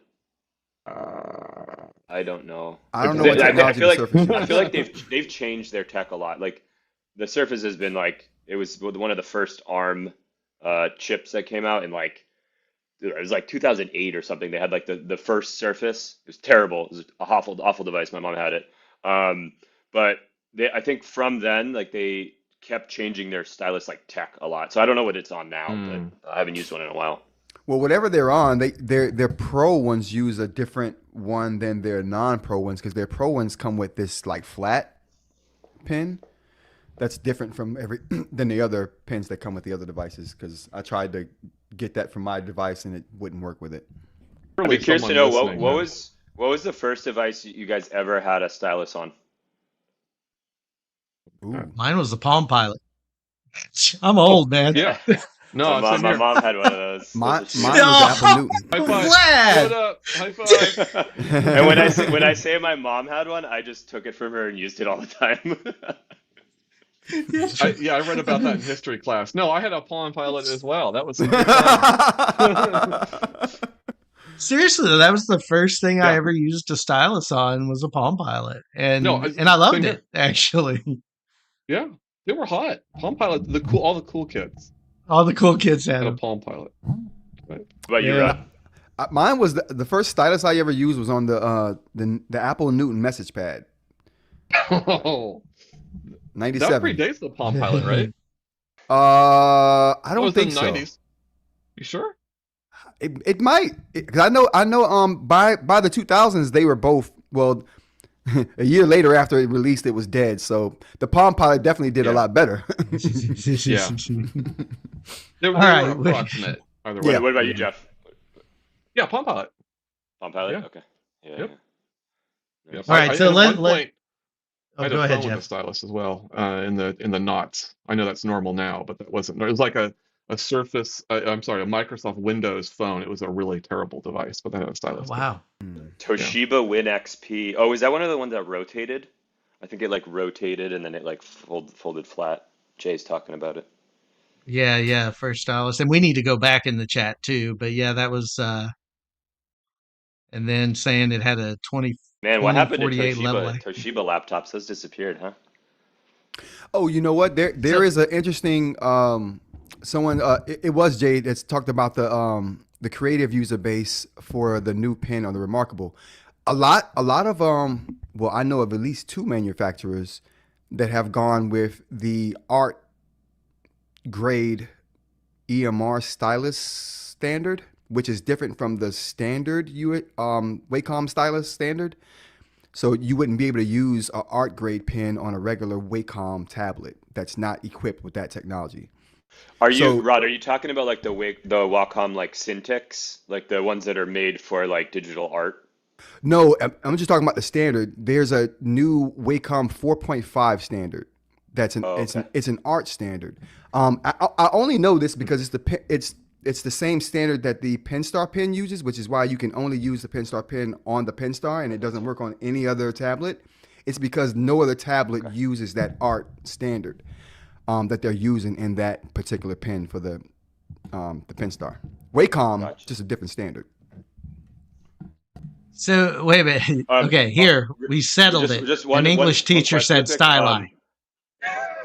Yeah, there we There you go.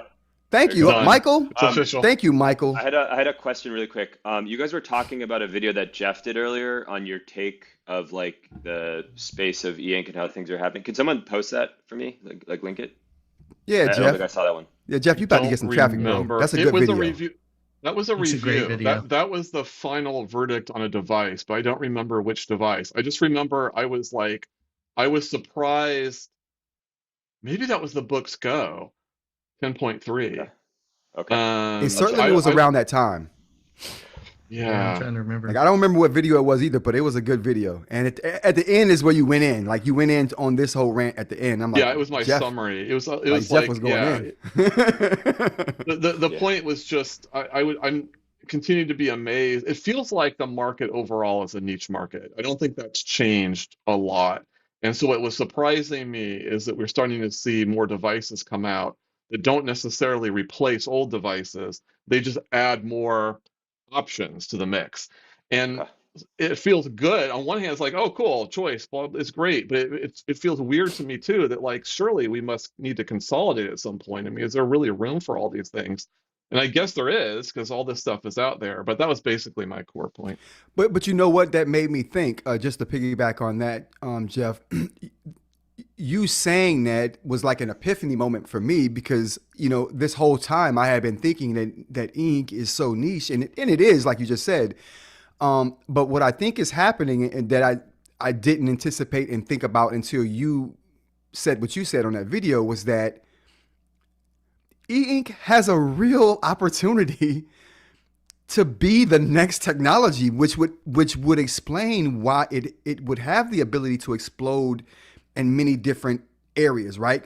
Say it takes over signage for every school in America one day. Say it takes over, say we don't use textbooks anymore. It's all e-ink, uses no power. It's great for viewing stuff like that, right? That's where my mind went when I saw that video, and I hadn't thought along those lines until you said that. So, that's how I see it growing. I see it growing in a way that it's going to replace things that we're using for other uses right now because we see the benefit in using something that's so low powered that has the ability to show images without even using any power. You know what I mean? That's like when the world recognizes the usefulness of that. I think this is going to be a super interesting line of work for all of us. I want to ask about this question here, just in light of that, because as you mentioned, there are more and more products coming on the market, and I agree. I think that's a good thing in a lot of ways because you get more choice and you drive Yeah. innovation. But what I'm going to hold my thoughts. I just want to know from you all: do you think Supernote can still compete when they're not in that game? I mean, they've now pushed out the next device until at least a year or more. I'm curious what you all think about that. Well, okay, so I'll take the first stab at this. The obvious answer is yes, they can. And the analogy would be with Remarkable. So until we had the Remarkable Paper Pro, I was still seeing they were selling like 4,000 Remarkables every month on Amazon, just in the United States alone. It was outselling Boox. Boox, the Go, a couple of months after release, is only selling 500 or so. So it's possible. Now, the obvious problem, and we kind of discussed this a lot in our other live stream, is that what's the difference between Remarkable and Supernote? Remarkable has a massive and major marketing campaign, and they're much better at that game than Supernote is. Supernote is really bad at that game. So they would have to basically do much better on the marketing front than what we've seen. But it's certainly possible because Remarkable should it can be done. Vlad, what do you think? So really quick, I just want to go tell everyone again to vote for the best device of 2024 that you think. We're going to talk about that at the end, but we'd love to get your input as well Yeah. on I that. dropped it So again in the chat. So good reminder. thank you, We're up Ed. to 12 votes. And so Cool. far, there's a clear winner. Is there? I haven't checked the results. I wonder who he's referring to. I was just messing with y'all. So what do you think, Vlad? Do you think they're still competitive when they're not, you know, releasing new things all the time or on a regular schedule? Yeah, I think to an extent, yeah, I do. Well, can they stay competitive? Yeah, I mean, I don't like. I think I don't think color is as big of a deal for a lot of people as like maybe it's made out to be. I don't think front lights are a biggest deal as sometimes they're made out to be. Okay. So looking at it from that standpoint, they make some of the best software. And like I had this question on my live stream. I'm like, my computer can replace my Boox products. My laptop can replace my Boox products. My phone can replace my Boox products. But my laptop, phone, and computer cannot replace my Supernote.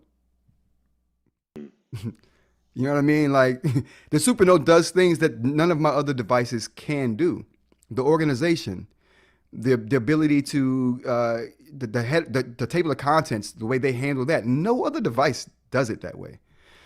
The writing experience, you can't get that writing experience on any other style device. Like it does things that nothing else can do. So when you look at it that way, a lot of the things that it falls short on that other devices can do, that's how I look at the Supernote. So I'd be curious, do you guys use for color specifically, do you use the Paper Pro more or do you use the Note Air 4C, would you say? The 4C, for sure. 4C. Yeah. Okay.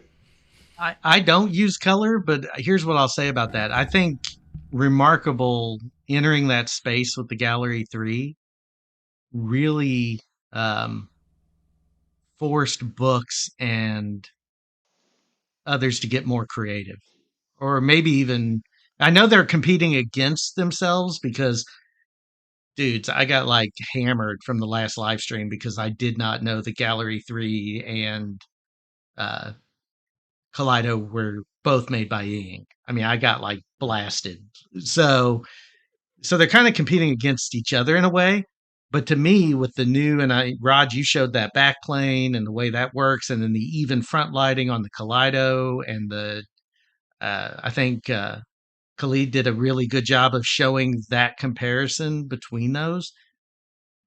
I think the Kaleido is substantially better than it was because of the Gallery 3 release by Remarkable. What do you all I think? I would say, and I've been saying this since I've got the Remarkable, even before the 4C released. The Remarkable made me appreciate color on the Note or the Note Air 3C a lot more than I did I agree. before. Yeah, I Like think Jeff, you did a video recently on this, right? You were Yeah. comparing them for note taking and stuff, and yeah, Totally. that Yeah. was a good video. Yeah, And I felt that the Kaleido 3 was just a better note-taking color fast, just a experience little than faster. Yeah, a yeah, little it faster. yeah. made me appreciate the Kaleido screens a lot more than I'm gonna be honest with you. I thought, oh, Kaleido is a dead end technology. It can't get any better. Like, why are we even bothering with this? We should be going gallery.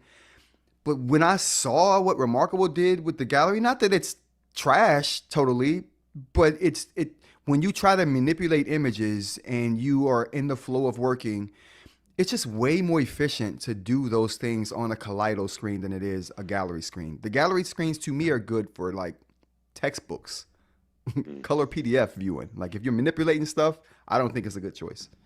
Yeah. yeah. So Ed, if you were, forced to use a color device, which one would you choose? Oh, I'd pick probably the Boox Note 4C Yeah. because I've watched you guys talk about them, and to me, but this goes back a little bit to what Rod said, and I agree with him 100%. Nothing else replaces what I need the Supernote to do because I need it to replace paper. The closest thing would be Remarkable. Mm-hmm. And and I think that the reason is that now all of my thoughts that for years, and Jeff, you and I are like kindred spirits on this, paper tablet or paper pads everywhere. And in 3.5 years, I half the time don't have a pen on me to be Yep. able to do anything with, which is why I'm kind of excited about this twin pen because I'll have both nibs. But That is to me, actually that's awesome a for you, huge bro. thing. So it's to me that's a big piece of it. And I think if you look at apps like Obsidian that do the second brain thing, and you've got some of these other cases and the plugin it has for Supernote, I think that's where they stay competitive. I think they stay competitive in being modular so they can be upgradable and they can keep the same housing while reducing cost of manufacturing on their end as well. And they also have um, a software component that's really unmatched. I could do everything else, to Rod's point, on either my laptop or a desktop computer or my phone that currently I would use one of the Boox devices for. Now, don't get me wrong, I think Boox is great, but and if I was going to pick another competitor here, it'd be the 10.3, because I think it's the closest non Supernote tablet that would allow me to be able to do the things I need to do. Yeah. I have a question that I want to ask to everyone here. um, if we're at a point where we can do that right now. Yeah, Good, sure. yeah, jump. Okay. Run. So Yeah. I say this a lot, and since we're on the topic, and Ed just mentioned the 10.3, I say this a lot, and I want to get you guys' opinion on this statement. I think, I mean, you guys know I love the Supernote. I mean, I like the Remarkable for certain things too, and I'm a Boox user as well. So knowing that, I always say the best example of e-ink today is the Go 10.3. I don't think it has the best screen.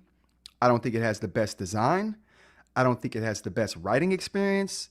I don't think it's the best in any one particular area, but I do believe if you put all those things together and someone said, "Hey, show me what you have that can impress me in the e-ink world," what would you say?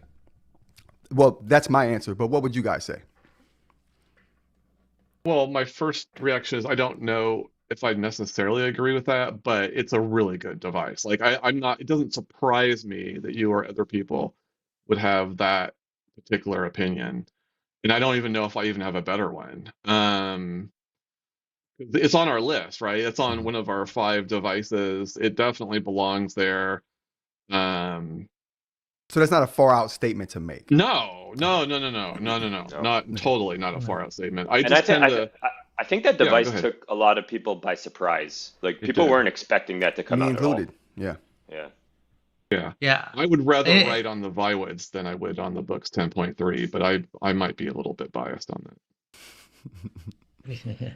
I actually think that I would agree with you, Rod, until, I mean, and again, this is coming from the fact that I use the device a specific way. Mhm. So I think, if you're looking at something that needs Google, I think you're 100% there from my perspective. I think the Mana changes that up a bit Yeah. because of the fact that it has all of that tool set that I need. For someone else, I mean, the Neo reader, we've talked about this. I did that video on the Supernote reader, not saying it was the best thing. I don't think it's better than the Neo reader from everything I've seen, but I think it's better than it gets credit for. But I agree from what And I've it is seen better from than what I was all of giving it you credit all. for too, in all fairness. And so I think, but for what I needed to do on a reader, it does all of it. I don't need any more than that. But if someone does need more than that, I think the 10.3 would fit that category. And there's no front light, and it doesn't have book super refresh, so you have the battery life. And, so there's a lot of pluses Mhm. for me for that device. And I think they go Yeah. backwards a little bit with the Note Max because they add the BSR to it. A lot of Um, people think that. Yeah. We'll see. So I think Rod, your take is probably pretty good. I think because that's like such an all-in-one device and the pricing, right? The pricing is very Price, good. yes, If you yes. buy that from I don't think if you buy it on Amazon you get all the accessories, but if you buy it from Books You directly, get the you pen get and the. like the case and like all that Mm-hmm. stuff, and Yep. so that's like a really good deal. The only thing I would challenge it with is maybe the scribe, because if you get the See, I scribe haven't on used the scribe sale, yet. Yeah, so if you get the scribe on sale, it can be very cheap. no And doubt. that has a front light. It's the same panel. It's a 1200 10.3. And, I think for most people, the only caveat there is like if you are reading a lot, then it's good. But if you want an all-in-one device where you have access to Android apps, then the 10.3 is obviously the better choice. And, I think Scribe they need to push their like bookstore less. Like it just needs to be not as More in the background. marketed. It needs to be more in the background, Yeah. So I want to talk about price since you mentioned it, because I agree that the Manta and David Paxton said it, and Masha Mike said it too.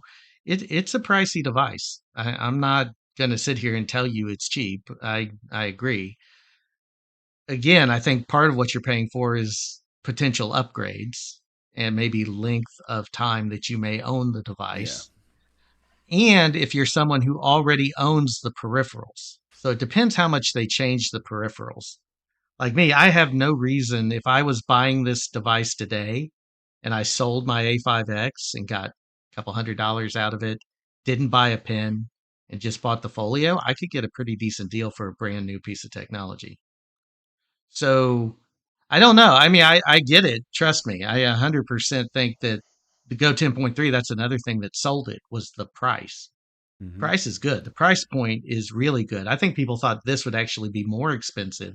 And we're also privileged being in the US market.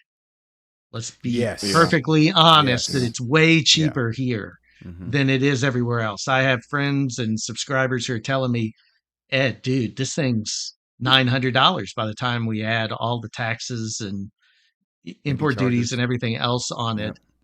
And I just can't swing it. And I hear that. And I 100% get it. But and that's why I'm probably going to talk at some point about, should you upgrade if you have a A5 and you don't have, or an A5X and you don't need a new device. I don't know yet. I haven't had enough time with it. But so what do you all, I mean, about pricing just in general, because the ViWoods is pricey. I mean, it's Yeah. pricey anyway. And it's that marketing piece we've talked about, Jeff. It's not an $800 device. I'm sorry. No, And they no. keep saying it is. And I think yeah. I get it. It's a marketing speak thing, but Right. It's I the think it may be It's worth, the Amazon tactic, right? Where you go on Amazon, you see a Yeah. product, they cross It- it out, and then they put It's just yeah, like, but oh, I'm getting a deal. I'm getting a deal. 32% it's is huge. 550. It's 550. I Yeah. don't care what any of the price they put on there. It's 550 for the. It's never you going to be $700. Like, And is it no worth that though? I no guess is my question to you, The because you have 550? one. 550. Is it Yeah, worth I mean, 550? well, that's 550 with the stylus and the cover. It's on the more expensive side. I think it's worth it personally. I don't think. Let me take a step back.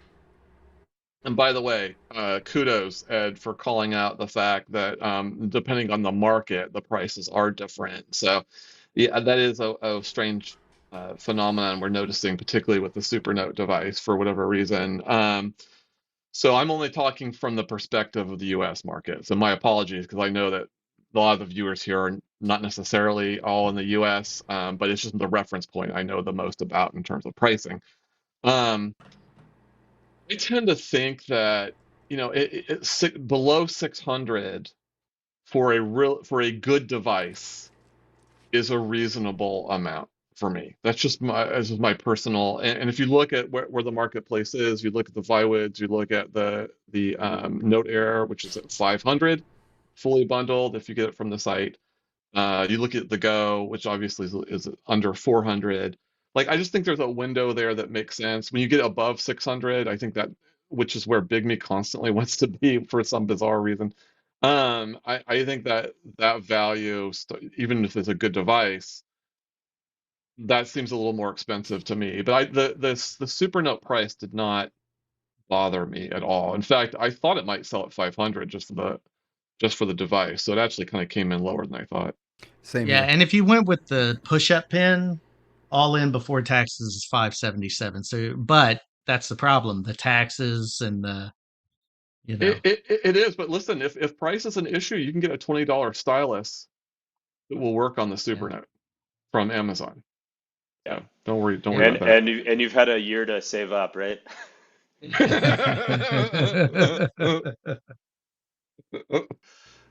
Well So played. here's do you guys want to hear the poll real quick? Yes. So let's see what we've got. Hold on, let's refresh in here. 18 votes in, and Supernote has 61%. Boox Go 10.3 has 22%, and Oh, the Note Air I haven't voted. 4C has 17. Are we allowed to vote? I didn't. I mean, if we are, you know what I'm voting for. Ours, well, I'm not I gonna mean, vote. I I'm not guess we gonna vote. could. No, I'm not gonna vote because we're gonna talk Um, about our favorite device anyways. So That's right. yeah, Yep. the Remarkable Paper Pro and the ViWoods have nothing, which surprises me actually hmm. It that surprised they me that have the had Remarkable zero. doesn't have anything. Yeah. Oh, Ed, there was a comment Hmm. earlier that I thought was kind of interesting. I think it was about Apple. Can we go back to that Yeah, one? that was E-Ink Unplugged, I think. Let me see if I can find Yeah, it. I saw so that one. that's interesting. I don't know There's what you so many guys think about comments, that. guys. I think I think generally I feel like the tech isn't Here it there yet is. for Apple to enter the market. I think they would at some point, but I think they would need the tech to just be like really fast and more responsive, I think. I don't know about you guys. Like, think about, like, all right, I disagree with that. I don't You think, do? yeah, Apple's not about cannibalizing their own market. iPad, yeah. They got the iPad. They ain't about to release nothing that even That's resembles true. that thing.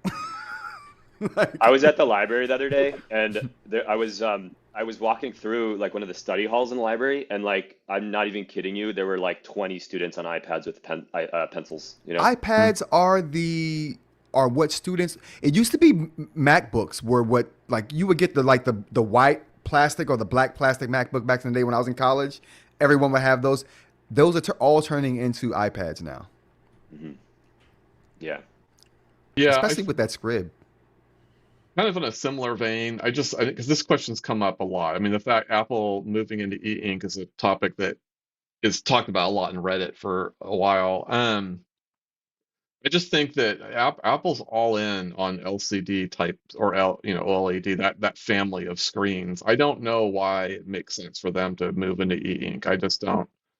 I don't see the I synergy there. Yeah. The I would Retina paper. agree. I think that new, what is it? Oh, the new textured screen. I can't. What do they call it? Nano, Nano textured yeah, screen. I think yep. that's what you'll see them do. I think you'll see them right now. It's just for reflectivity. I think eventually what they're going to do is develop that to where it actually impacts writing feel and kind of make it more of an experience because right now they say it doesn't. Hmm. They're very clear about this isn't about writing, this is about It's not. reflectivity. I've tried it and it doesn't help the writing surface at all. It feels like you're writing on glass. So it's really just about the reflectivity. Yeah. I agree. I think that I think that E-Ink Unplugged makes a good point. And I've been watching his channel recently and I think he's got some really good content. I think that I think if they did enter the space, it would also though cause other players like Samsung and some of these Android tablet makers to enter the space. So I think you'd see the equilibrium, but I don't think they care enough No. to do it yet. I think for Mm-mm. them, this is a niche market. You know, we love it. I love it because it's good for the environment, it's good for my workflow, and it does what I need it to do. But and my cost benefit, my ROI is very high because I would not have had to buy another device until the A5X completely died. And Mm-hmm. 4 years later, I spent around the same price as what the new one costs, which is something to be said that the price didn't inflate exponentially. And I could still use that device probably for another 2, 3, or more years. Mm-hmm. And that's pretty cool. That is one of the things I like about the company. If is it okay if I share my screen and pivot for a second here? Yeah. Please. Yeah. I So feel so bad uh, about the chat, you all. I just want to throw that out there. we'll go to chat after this. We'll go I'm to chat after so this. far We'll get some more behind. for sure. Yeah, we'll go to chat. So is my screen sharing here? Not yet. Let me Not yet. know now. Oh, There yep, you go. I got you. Yep. Okay. Now it is. So I was This Or looking looks you at familiar. write. the Hold on, let e-ink me switch. financials. Okay. I was Can looking you at e-ink zoom in? financials. Can I zoom in? Sure. One second. So There you I go. don't know if everyone can see that. So Good. one thing I thought was interesting. So like December, and this is for those that might not be What? aware, I Hey, could you think tell us what year that is? What the columns yeah, are, this is Vlad? 2023 that we're looking at right now. So Okay. I'm curious what percentage of this you guys think is tablet related versus what's like signage and like all that sort of Mm, stuff. Oh, Um, dude. and another thing, if we go back to 2024 here, you'll notice from December it's 2000 or 2,200,000, right? And then it actually increased in January. Then there's like a significant drop. Um, do you think that with like the craze of all the stuff that's been coming on the market that we'll see like in January of this year and February like an increase or but that's also dependent on the percentage of what it is tablet wise, right? So I'm curious to hear your thoughts. yeah, well, the first thing I just want to make sure we think about is these sales are not to consumers. So these sales are to other The companies manufacturers. making the products. Yeah, so there's going to be Yeah. a delay until that hits the market if it's a tablet, et cetera. Yeah, I mean there was a significant steady increase throughout the year. I'm assuming December is going to be relatively high if we look at like, going from here to here. Mhm. That's a great So question about signage. I mean, the signage is really, I don't want to say taking off, but I feel like there are more cases where I live where the supermarket might have e-ink labels. Most don't, just to be clear, but some do, and it was none a few yeah, years ago. Um, this is surprising to me that this is 2022 column. It was so much higher than 2023. yeah, that Well, So I'm not I'm not sure. sure what's Well, going on there. I like, Yeah. like that Jeff was saying, a lot of that is, well, to me, from my research, only a very small percentage of e-ink sales are consumers. Like most of Hmm. their sales are to industry. Like that's from my research anyway. Yeah, but what so when you say that, right, I mean they're yeah, e-ink hardly sells anything to consumers. So like for Well, example, when I all the say, book screens, yeah, go ahead. I'm sorry, when I say consumers, I mean to consumer facing markets. That eventually, right, got it. It Right, eventually reaches the consumer. right, Okay, right. got it. And most of their sales are to industries like institutions, not consumer facing, right? Got it. At least that's from my research. A very small number is consumer facing sales. wonder, Okay. and here's just a question that as we're talking through this, why it would be so high. You wonder if, COVID had some kind of an impact because you had, wanting, I come from a retail background and manually changing price tags all the time and being out among people all of the time. You would have that constant interaction. So you're printing a new tag, you're sticking it on there, you're doing all of these things. Could that have been a time where companies were saying, okay, we're going to do this digital changeover? And unlike you, Jeff, I don't see that here in Indiana. I don't see the digital e-ink tags. I see pictures of them, but it's just not something that I've seen as much. I know they're there, but I wonder if that could be part of that market, and not just there, but also power consumption, or if they found themselves in the market to go through and retool and look at cutting costs long term, was that the time they were doing that kind of thing? I don't know. I it just triggered a little bit when we saw that spike around that time frame. Yeah, I wish they broke it out. I really hate consolidated sale numbers. Oh, interesting. Mike's saying that's when Best Buy switched over to e-ink. So that could Yeah, be signage, yeah. That I was just gonna say Walmart made that transition as well. Like Yeah, and all the that's WalMarts massive here in sales, right? Philadelphia. Yep. Yeah. Like think of how many signs are going into an individual Walmart or a Best Buy. It's like Mm-hmm. oh, it's thousands and crazy. thousands per Yeah. per store, right? Like, Yeah. Yep. Totally. And yeah, and if they're doing tags on the items, that's where I was seeing that would be a huge impact because I Yeah, you used to just put do a that. sign So there, and you just have a computer that you can just change all of them. As a matter of fact, you don't even have to change them. The corporate office probably does it, and you just Right. download the changes, and they just go into play. yeah.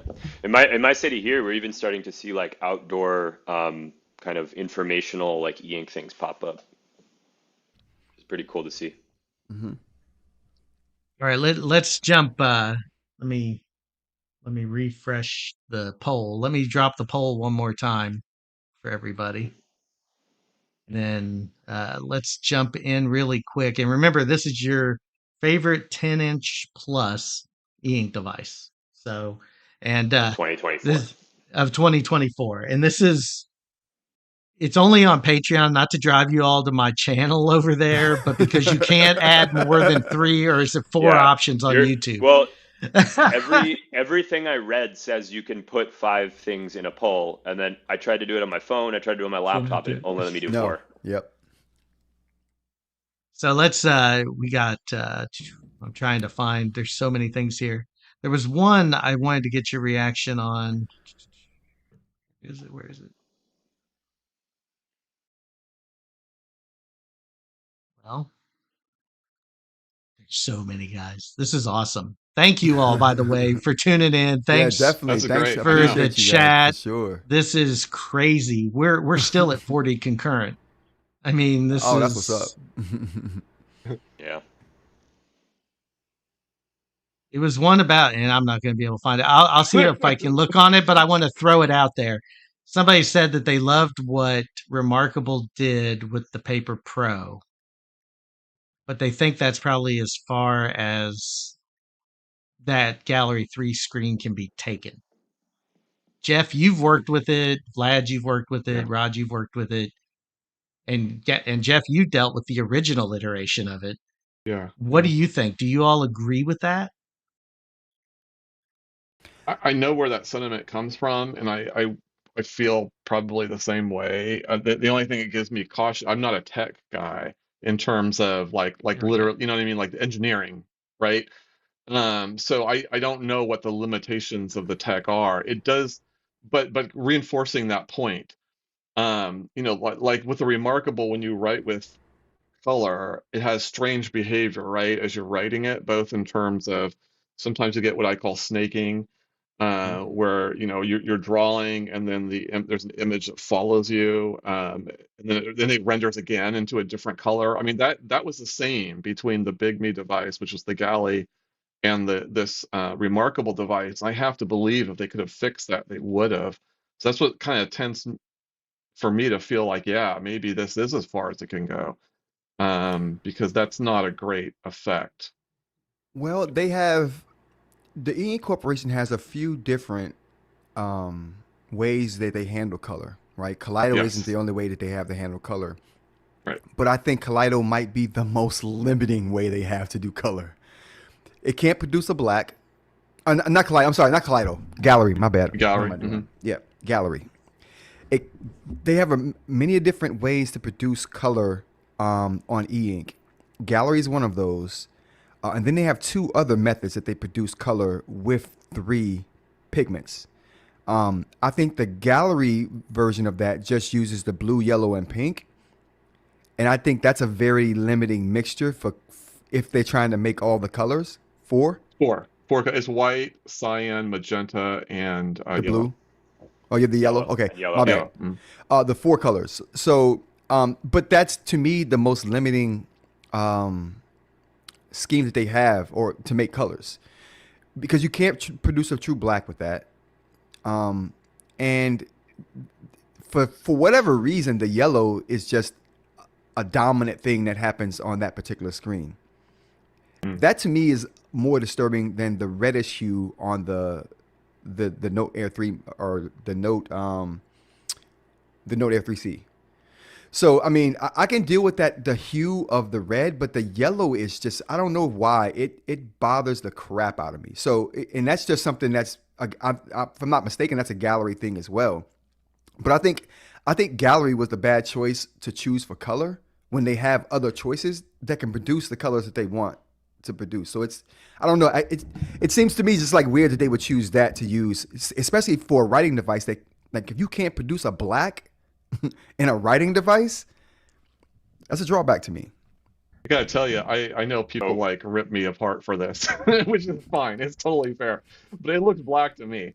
Like I don't see it and I yeah. did do a poll on this on Reddit, and 2/3 of people think it's blue. So that is the majority opinion, but I Yeah. am in the one When third. you compare it next to a device, like then it looks, less black. But I'm with you, Jeff. Like it generally is like black enough to me, but I have given it to people and they've actually commented that they felt it was a little more blue without me even telling them. But to get back to your point, Rod, so like the way that gallery works, I think the strongest colors on here are yellow Mm-hmm. and the magenta and the cyan because of the technology where that's the pure color. It's not I would mixing. even I would even say the blue too is super dominant on the Remarkable Well, Paper Pro. yeah, because that's what I'm saying. So Yeah. cyan, magenta, and Oh, yellow okay. are the Yeah. Yeah. colors. Yep. Yep. So Yep. those Yeah. are the Yep. pure colors, right? So those are the strongest. And I think for remarkable, it actually makes sense because on gallery, yellow is pretty trash. Like I don't know if Jeff, I know you've done comparisons but like yellow does not come across on gallery very much. Or Kaleido, I'm sorry. And Kaleido, Kaleido. yeah, yeah, My Kaleido. mistake. Yeah. Kaleido, Yeah. right? So for Remarkable's whole goal, like people that are professionals, all they want is a true yellow highlight. And so for that, Oh my goodness. Yes. right? Yes, So Vlad. I think it makes sense in there because you can't really do that as Yes. well on Kaleido. You know what? I'm glad you said that because that is Because no lie. that yellow's super dominant, right? It's It very is. yellow. And it's so weird that you say that because that is the main reason I use the Remarkable Paper Pro is for that yellow highlighter Yeah. because it's a real yellow, and it literally Yeah. looks like a yellow highlighter. It's just a very deep yellow, right? Yeah, it's awesome. Yeah, especially when you're highlighting it, it looks like a highlighter yellow. You're absolutely right. You're absolutely right. That's a very Think good that point. I'm not sure. It's. I mean, here's the yellow on Kaleido 3, and I don't think it's terrible. It's not You terrible, You but can't it see doesn't it though. pop. It doesn't pop. Yeah, you can't see Yeah, it. fair enough. Okay. Yeah. But if you do Touche. that if you do the highlighting on the well, I mean, you got yours right there. But if you do the highlighting on the Remarkable Paper Pro, it looks like a yellow highlighter, and that's one of It the looks like an actual highlighter. yeah, Like, it looks amazing, and that's one of the things that keeps me coming back to the Remarkable Paper Pro is how well the yellow highlighter looks or how good it looks. Absolutely, very good point. I'm more of a purple highlighter anyway. So The purple's pretty good though. The purple's pretty good. yeah. yeah, like All right, it's guys, I'm getting some Yeah. hate Yeah. in the chat. Yeah, that highlighter. but that flash, that That flash. highlighter is everything. That is everything. I love that. Yeah, I mean, I think Vlad, I think that's an excellent point.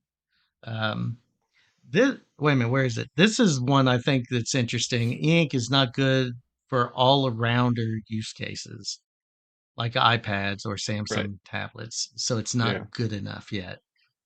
Agree. I think yeah, no. I think it depends again on that use case. So if you want one device that does everything, I would agree. If you're a college student that just wants to be able to take notes and read a textbook, unless you need like vibrant color, like a medical student or somebody who needs that, I think it would work and it would work well. But again, I think for students, the Remarkable Paper Pro is a shoe-in because it doesn't connect to the internet, so your professor or whoever else doesn't have to really worry about you being on the internet with it. You know what I mean? It's just closed off. It's just a note taker in a basically a PDF viewer. You know what I mean? It's I don't know. It's to me the its limiting features sometimes can be a plus in certain situations. yeah, and I would Yeah, say I think that's why people Supernote like 'em. kind of falls into that category too. Not 100% because you can get to the web if you sideload something or if you link, Right. but natively it's not. It doesn't come with that tool set. Mm-hmm. So I think you're right about the use case. That's incredibly important in the context of whatever you're talking about. But if you're in any situation where you're looking for one device because either it's a budgetary concern or you don't like clutter or you don't want to charge multiple devices, e-ink will never win that game. It's always going to be an LCD type of a screen like an iPad. And I think that's the poster's point. yeah, I agree. All right, so we want to hear where we're at Any with the more poll. comments here? Oh, there's a ton. There's a bunch of we went down the rabbit hole of I haven't price looked at tags. Let me look at these comments. There's a lot of talk about Spectra. I do Yeah. want Talk about that real quick. Sure, I don't Yeah. know much about it. Let other me, than uh, Yeah, the for Spectra signage. technology is me- one of the color e-ink Let technologies, me right? Share my screen real quick again. Go off screen for a second. You guys Yeah, see right now? Yeah, there. yeah. Can now. Yeah, I got you. So yeah, who's Mike's talking about Spectra? Yeah, so Spectra 6 is the latest. It's You can see it's very vibrant. It literally Yeah. looks like a magazine. Mm-hmm. The only problem is the refresh rate is incredibly slow. Like we're talking like, the Paper Pro's like what is it, like a second and a half or something around there. I don't know. But these are like we're talking like 10 to 12 seconds. Like they take a while to refresh. Yeah. And But it's constantly flashing. I've seen it in demos, and it's Yeah. yeah, it yeah, really drives me it does nuts. like one layer and then it It's does for another layer. stills. It's just for to put up to make a picture look Yeah. pretty that you don't have to add in. You don't have need energy for. They're not really And for this is anything. great for stores, right? Like you can Yeah. have a beautiful thing, and it's like instead of having to craft up a new poster, you just flash it, and then it kind of goes up.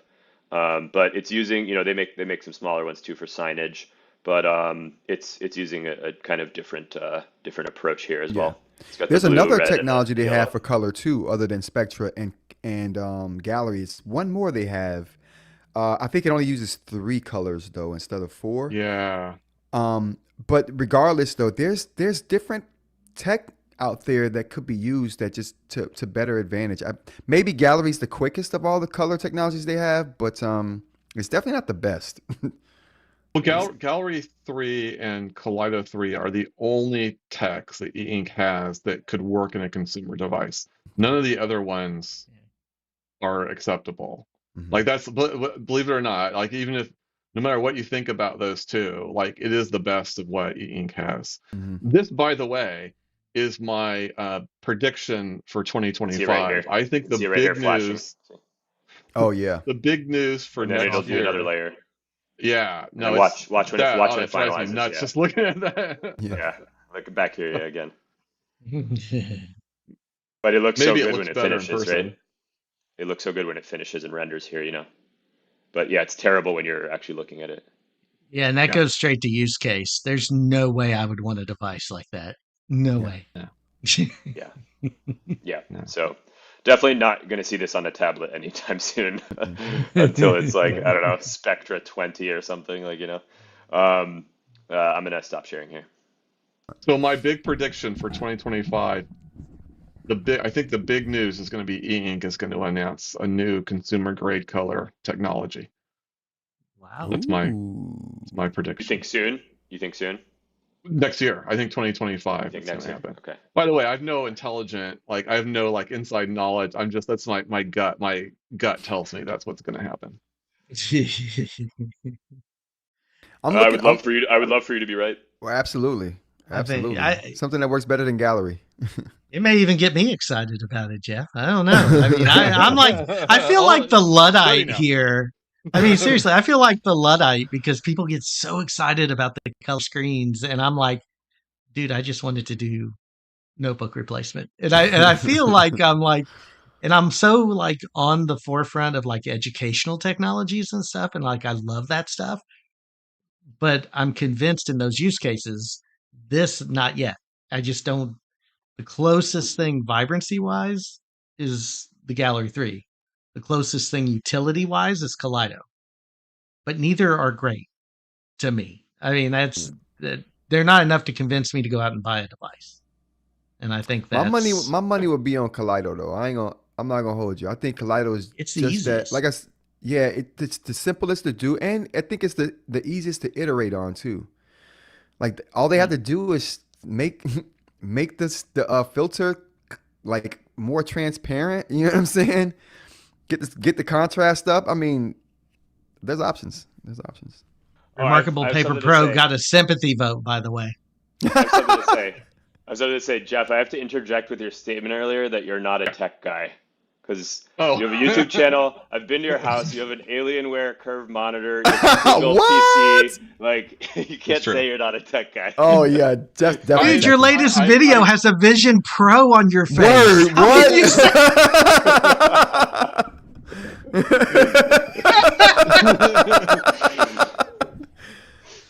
You've been Excuse outed, me, Jeff. I think I misphrased that. Well, I got I didn't called want out. to interrupt you when you were saying it, but I had to call you out on that. Point, Vlad.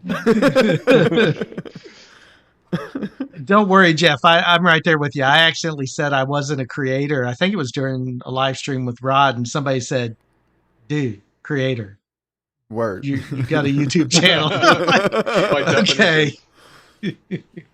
By definition. Yeah. By All right. definition. Do you think we're at the point of the conversation, gentlemen, where we can talk about fun with mergers? I've got a couple ideas here that I'm just they're kind of on the same theme, so I'll launch them both at you at the same time because they kind of riff on the same thing. Okay, so here are my two theoretical mergers that I think, I'm not predicting this will happen. I'm just saying it would be fun if it did. Remarkable buys out Supernote, folds it under a Remarkable plus line. Okay, that's number one. Number two, Amazon buys out Supernote, creates a business line with the Supernote. Whoa. Discuss. Holy. Okay, first, Jeff, how much do you think Supernote would sell for? Oh my God. Ratta, I guess. Not that I don't think that's going to happen, but just theoretically. That's a great question. I mean, it would be probably in the 100 million, right? It'd probably be like I don't know, 500 million. Really? Yeah, I don't Yes. know that well No, enough no. to. Okay, so 500 mil for Ratta? Sure. Where are you buying, Rod? Not for 500 mil. I ain't. well, if you think about the manufacturing capacity and scale, I mean, if Listen, you put like, it hold on, big hold enough. on. You just mentioned Ratta and manufacturing capacity in the same sentence. What's going on? No, I'm talking about if they were bought. Imagine. Yeah. Oh, okay. I see. Okay. I'm talking about potential return on investment. If I you see, I look see. at Amazon, Yes. for example, buying Supernote and then Okay. having the manufacturing, monster that it is. How much more money could Ratta make if they had a strong manufacturing and distribution arm? Yeah. Yeah. So that's the real question right there. So Or marketing. behind I the think- scenes. Oh no, go ahead, Jeff. Well, just part of the inspiration is I think both of those companies. So we know what Supernote brings. Supernote brings, my opinion here, but I think it's the most professionally oriented software on an e-ink device, and it's my favorite for that reason. But they're terrible at the marketing aspect, and they're also a small company, and I think that shows in a lot of what we saw this year. So Remarkable and Amazon bring what Supernote doesn't have to the table, which is that acuity, either the brand recognition or we'll both have great brand recognition, frankly, and they have much better sales. So I see a synergy in both of these that could potentially take place. So I'm gonna pull back the curtain here. So we correspond, us here, and Jeff raised this as a possible, and I've been thinking since the Remarkable Paper Pro came out, and in their subreddit, they were congratulated by Supernote for the innovative technology and also kind of a shot at, not offering a couple of things. I thought that might be a possible back then, but I also I don't know. I don't know. That's where I could see it. I don't know that Amazon cares enough Right. to get into the full-time game, but then again, it's another revenue line for them. So they're so huge. What are they going to lose if they do it? Nothing. But also, they're going to gain so about Amazon's only trying to push books. Supernote doesn't have a front light.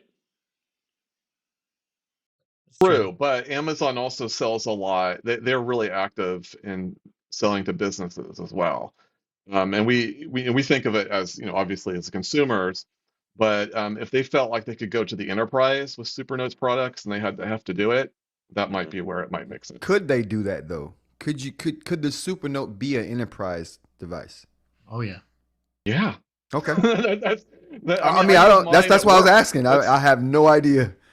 Because people To talk me, about the it security aspect of the devices all the time, and encryption comes up every time I mention security and the Supernote platform. They're like, yeah, but it's not encrypted. But that's a great observation, Rod. But I think that's again something that either Remarkable or Amazon can bring, particularly Amazon, frankly, can bring to the table Hmm. that would they could shore up that problem. Mm-hmm. You know what I'm saying? So like I just feel like Supernote's got this really great software, and these other companies can leverage it in ways that Supernote can't. I see it like I see Ratta like Nintendo. Nintendo is Go on. Nintendo. Pique my Yeah, I interest. want to hear this. So here we go. So Nintendo has always been known for its games, aka software. They've never been known for hardware. Their hardware is always crazy looking. They got some weird controller with it. They don't care. Yeah, They yeah. don't care. The Switch is Yeah, like yeah. so They always- underpowered. You They know? always do that. They don't care about pushing It's the fun. best hardware out there. Like you just said, Vlad, the chips are always underpowered. The storage and the RAM is always below what the industry standard is. They don't care because Also, their I think games are just so good. Yeah, Right. like the couch co-op, all that stuff. Like, Yeah. it's They don't unparalleled. care. In a And- world and- where like every system now, it's like you can't like playing with your friends is such a ordeal nowadays on other consoles. Like you all have to log into different accounts and stuff. It's like the Nintendo Switch just does that. Speaking of which, Switch 2 should probably be coming out soon. I Yeah, think. I'm excited. I'm picking it up. But yeah, so I see rather like Nintendo in that sense. Nintendo serves a niche market, but everyone agrees that their games are the best. Like no one even disputes that. But they don't sell a lot of systems or games. Well, they sell a lot of games, but not in comparison to other companies. But they're the ones. Hold on. They're the ones doing all the marketing and distribution, so it doesn't matter to them. They're making all the money. But that's how I Alright, see alright. them. I'm going to push back here, Rod. So I'm going to video game charts right here, Mhm. and it's not loading. But I looked at this recently. Oh, here it is.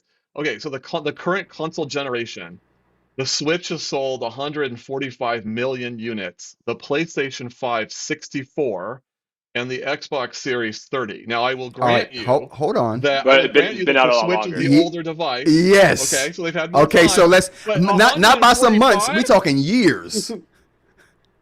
No, agree, Yeah, agree, multiple agree. years. That, but 145 guys, Mike, that's a mic drop. That's not. But if we also do you have average, to- if we do average yearly sales, you will see that they're underneath what everybody else is.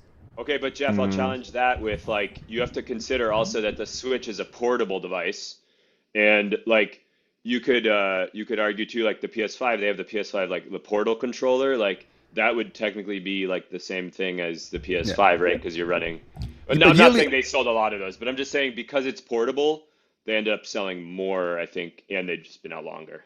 Yeah, Well, yeah. They basically, just a been out. lower price point is what you're saying. Well, but here's True. okay, True. longer. PS4 117 million, Xbox One 58. Remember, Switch is 145. Mhm. The price argument, I get that, but this is not a niche console. Well, no. Well, No, it's okay, a I niche agree with you concept. there. It's not niche, yeah. Yeah, It's not niche in the sense that. All right, so Everyone has it's a a Switch, popular like- console, but in the market of video games, it is niche. I don't know what y'all talking about. PlayStation outsells the Switch by a large margin. The Xbox, I think, outsells the Switch. I don't think the Switch is niche. I have friends that like don't even play games and they have a Switch. Like, No. In the video game market, right? Like if we were talking about e-ink tablets, what's a niche e-ink tablet amongst e-ink tablets? You see what I'm saying? Okay. But let's ground this though. So could you connect the dots to how Ratta is Nintendo? Because the nicheness of it, they're a niche company that doesn't do the numbers that other companies do. You guys think they do, but I'm telling you here right now, Nintendo does not do the numbers that these other companies do. But they don't have to though, because their margins are so great. They're like Apple in that sense. But the point is, they're a smaller player in the video game market, but they just do it the best, and that's my correlation here. Ratta Yes, to sir. me is the smallest player in this particular e-ink market that we're talking about right now, as far as the big three are concerned. But to me, their software is just the best. Yeah, I agree. And in that case, they can do what Nintendo does and say, hey, we don't have to be the best. We just have to keep putting the best product that we have out there, and people are going to keep buying it. Now Nintendo has gotten a lot of success. Don't get me wrong; they're not like They're not a small company like Ratta is, but I'm just thinking about how they fit into the video game market and how Ratta fits into the e-ink market, I guess. I guess what I would say further to that though is if Amazon bought out Supernote and marketed Supernote, they would sell way more. Like it would be night and day between the number of Supernotes being sold under Amazon than it And is that's what people currently say the about case. Nintendo. People say, you say all the time, if Sony bought Nintendo and Nintendo just made their games for the PlayStation, which is the best system as far as hardware is concerned, people made that argument all the time just because Nintendo made crappy hardware, but they just kept at it. And I get that's how I see, I guess, Ratta. Yeah. Yeah. I'm not, just for the record, I'm not buying into the video game thing. So, but you know, we can agree to disagree on Absolutely. that. Absolutely. But I just think that Ratta is it's a much, proportionately speaking, smaller player. I think we do agree, of course, that the Ratta has the best. I think it's the best note-taking software out there. I hands down. Yeah. But I think some of these mergers make sense because they could use help in certain areas. Oh, they Some of these could. companies Absolutely. Yeah. Absolutely. Hey, by the way, Ed, can you Max? I think we're still focused on Vlad. At least we are on my screen. So No, I can't read the comment you've. Oh, wait a minute. Well, I know the stream online it must be showing to the audience in real time. Oh, I see. Okay. But as I'm can watching squint and it, read it's this. behind. Yeah. So It's all four of us on the screen on the stream. yeah. Sorry. Well, yeah, but it's I'm just even trying to behind. have fun. I'm not trying to. So it's no, you're good. Well, and I think that's a good point. Yeah, I think that's a good point to be made, though. I mean, Rod, I don't agree with you either on the video game analogy, but what I do agree with you on, and of course I'm OG Nintendo, so like I had the old Gen 1 Nintendo. Okay. But Look at the book what I'm I reading do, right now. Oh, snap. Talk about Nintendo here. yeah. But what I do agree on is I think their philosophies about where they prioritize spending their money is. I think that Ratta prioritizes spending money on software development and user community and those types of things over their hardware. Now, I don't think Nintendo makes bad hardware. And I think that, I mean, my kids both have the Switches and love them. And then they are very useful to plug into something else, which makes them versatile. And I think but I think design choice of what to focus your money on, I would agree on that front. That Ratta's very much about, we're going to focus on what we do really, really well. Okay, so if you guys don't accept either of my merger suggestions, which I know are, by the way, I think remarkable is possible. What would yours be? What I want to hear from you guys. What do you think would be a hot merger that might make sense? Someone earlier in the chat said Remarkable is is not a serious company. I don't think that could be further from the truth. I think they're the most serious type of company in this niche. I think they're the Apple of e-ink. Yeah. Yeah, I think so too. People have called them the Apple. I don't know if I'd go that far, but I do agree. They're definitely, in terms of their marketing, they're very Apple-esque, I think. That's fair. That's good. That's really well said. Yeah, I would agree with that for sure. Okay, so just mash up maybe industrial design too. Yeah, I just have to reply to this really quick. Yeah, I just have to reply to this one really quick. No, my kids don't all have nomads. They like physical books, except for my engineer. Except for my engineer who has the nomad that I gave him because it was too small for me. And I would rather keep my A5X at the time. There's no crystal clear thinking box behind your tree there? No. For your kids? No, they're not as into it. So someone was saying that Spectra won Display of the Year. That's pretty interesting. Oh. Yeah, Display of the Year during 2024 Display Week. Who said this? Mike? Yeah, Mike. That's interesting. They're gonna. Vlad, we're gonna be at CES. You're going to CES, right? Oh yeah, that's right. For everyone who's watching now, Rod and I will be going to CES, so we'll get to meet each other and hopefully check some stuff out together. Oh, that's gonna be awesome. I'm looking forward to Yo, seeing the outcome of that. Yeah, that's gonna be we getting awesome. lit in the hotel. We got hotel keys, y'all. Rod, have you looked into a lot of the events that are going on and stuff? I still have to I, kind I of organize everything. Yeah, I've been getting emails about vendors of shows or product like releases that they're having there. But I am going to have at least one interview with an indie company Cool. while I'm there. Oh, right on. Awesome. Yeah, so that should be good. But I guess what I'm wondering is I brought that up because I wanted to be like, do you know if the corporation is going to be there? I'll I cornhole would think somebody. they would be. I mean, if they are, we'll definitely have to go pay them a visit at their stand Absolutely. or their Hey, booth. Vlad, by the way, since you're like the world traveler here, if you ever end up in Chicago, We'll we let got to you know. make it We'll let happen you know. because, You're, you've like, you're the last one on the list. wow. Well, no, I mean not by design. I'm just saying like I know. because I'm gonna meet Rod at CS, so like I have to Yeah. meet you after. Good cleanup, Vlad. Good cleanup. Very, Yeah. very awkward all of a sudden. I can't help it. Got hot in here. So, yeah.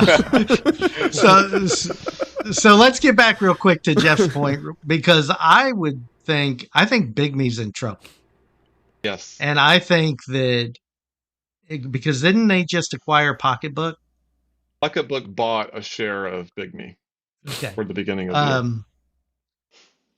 I think Boox might make a play for Big Me. I Because just don't there's see too what's in much. it for books. I thought about that very thing. And I'm like, what does books get out of that? Don't they share the same like basic like right before I got into the indie game and was doing research on devices, my thought was that Boox and like 3 other companies were sharing the same operating system because it looked exactly the same. That's what I thought. I mean, I'm wrong about that apparently, but is there a space where there's share like is there a seed operating system that companies take from and say, all right, we're going to like tailor this for our own use. You tailor it for your own use. You know what I mean? Is that a thing? Does anybody know?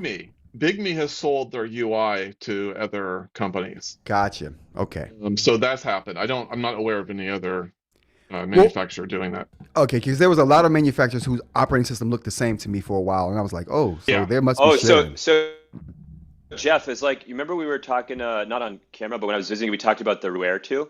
Their design, their Yes. UI was very similar to Big Me. Did they license it to them? Yeah, Or so I had buy it a outright or viewer something? or someone basically say they had reached out to Rare 2 and said Rare 2 said that Big Me was our foundry. Okay. So yeah, that's another example of that. Yeah. It's a company that came and went, right? Yeah, that's Yeah, interesting. yeah, for like a Interesting. month. Yeah.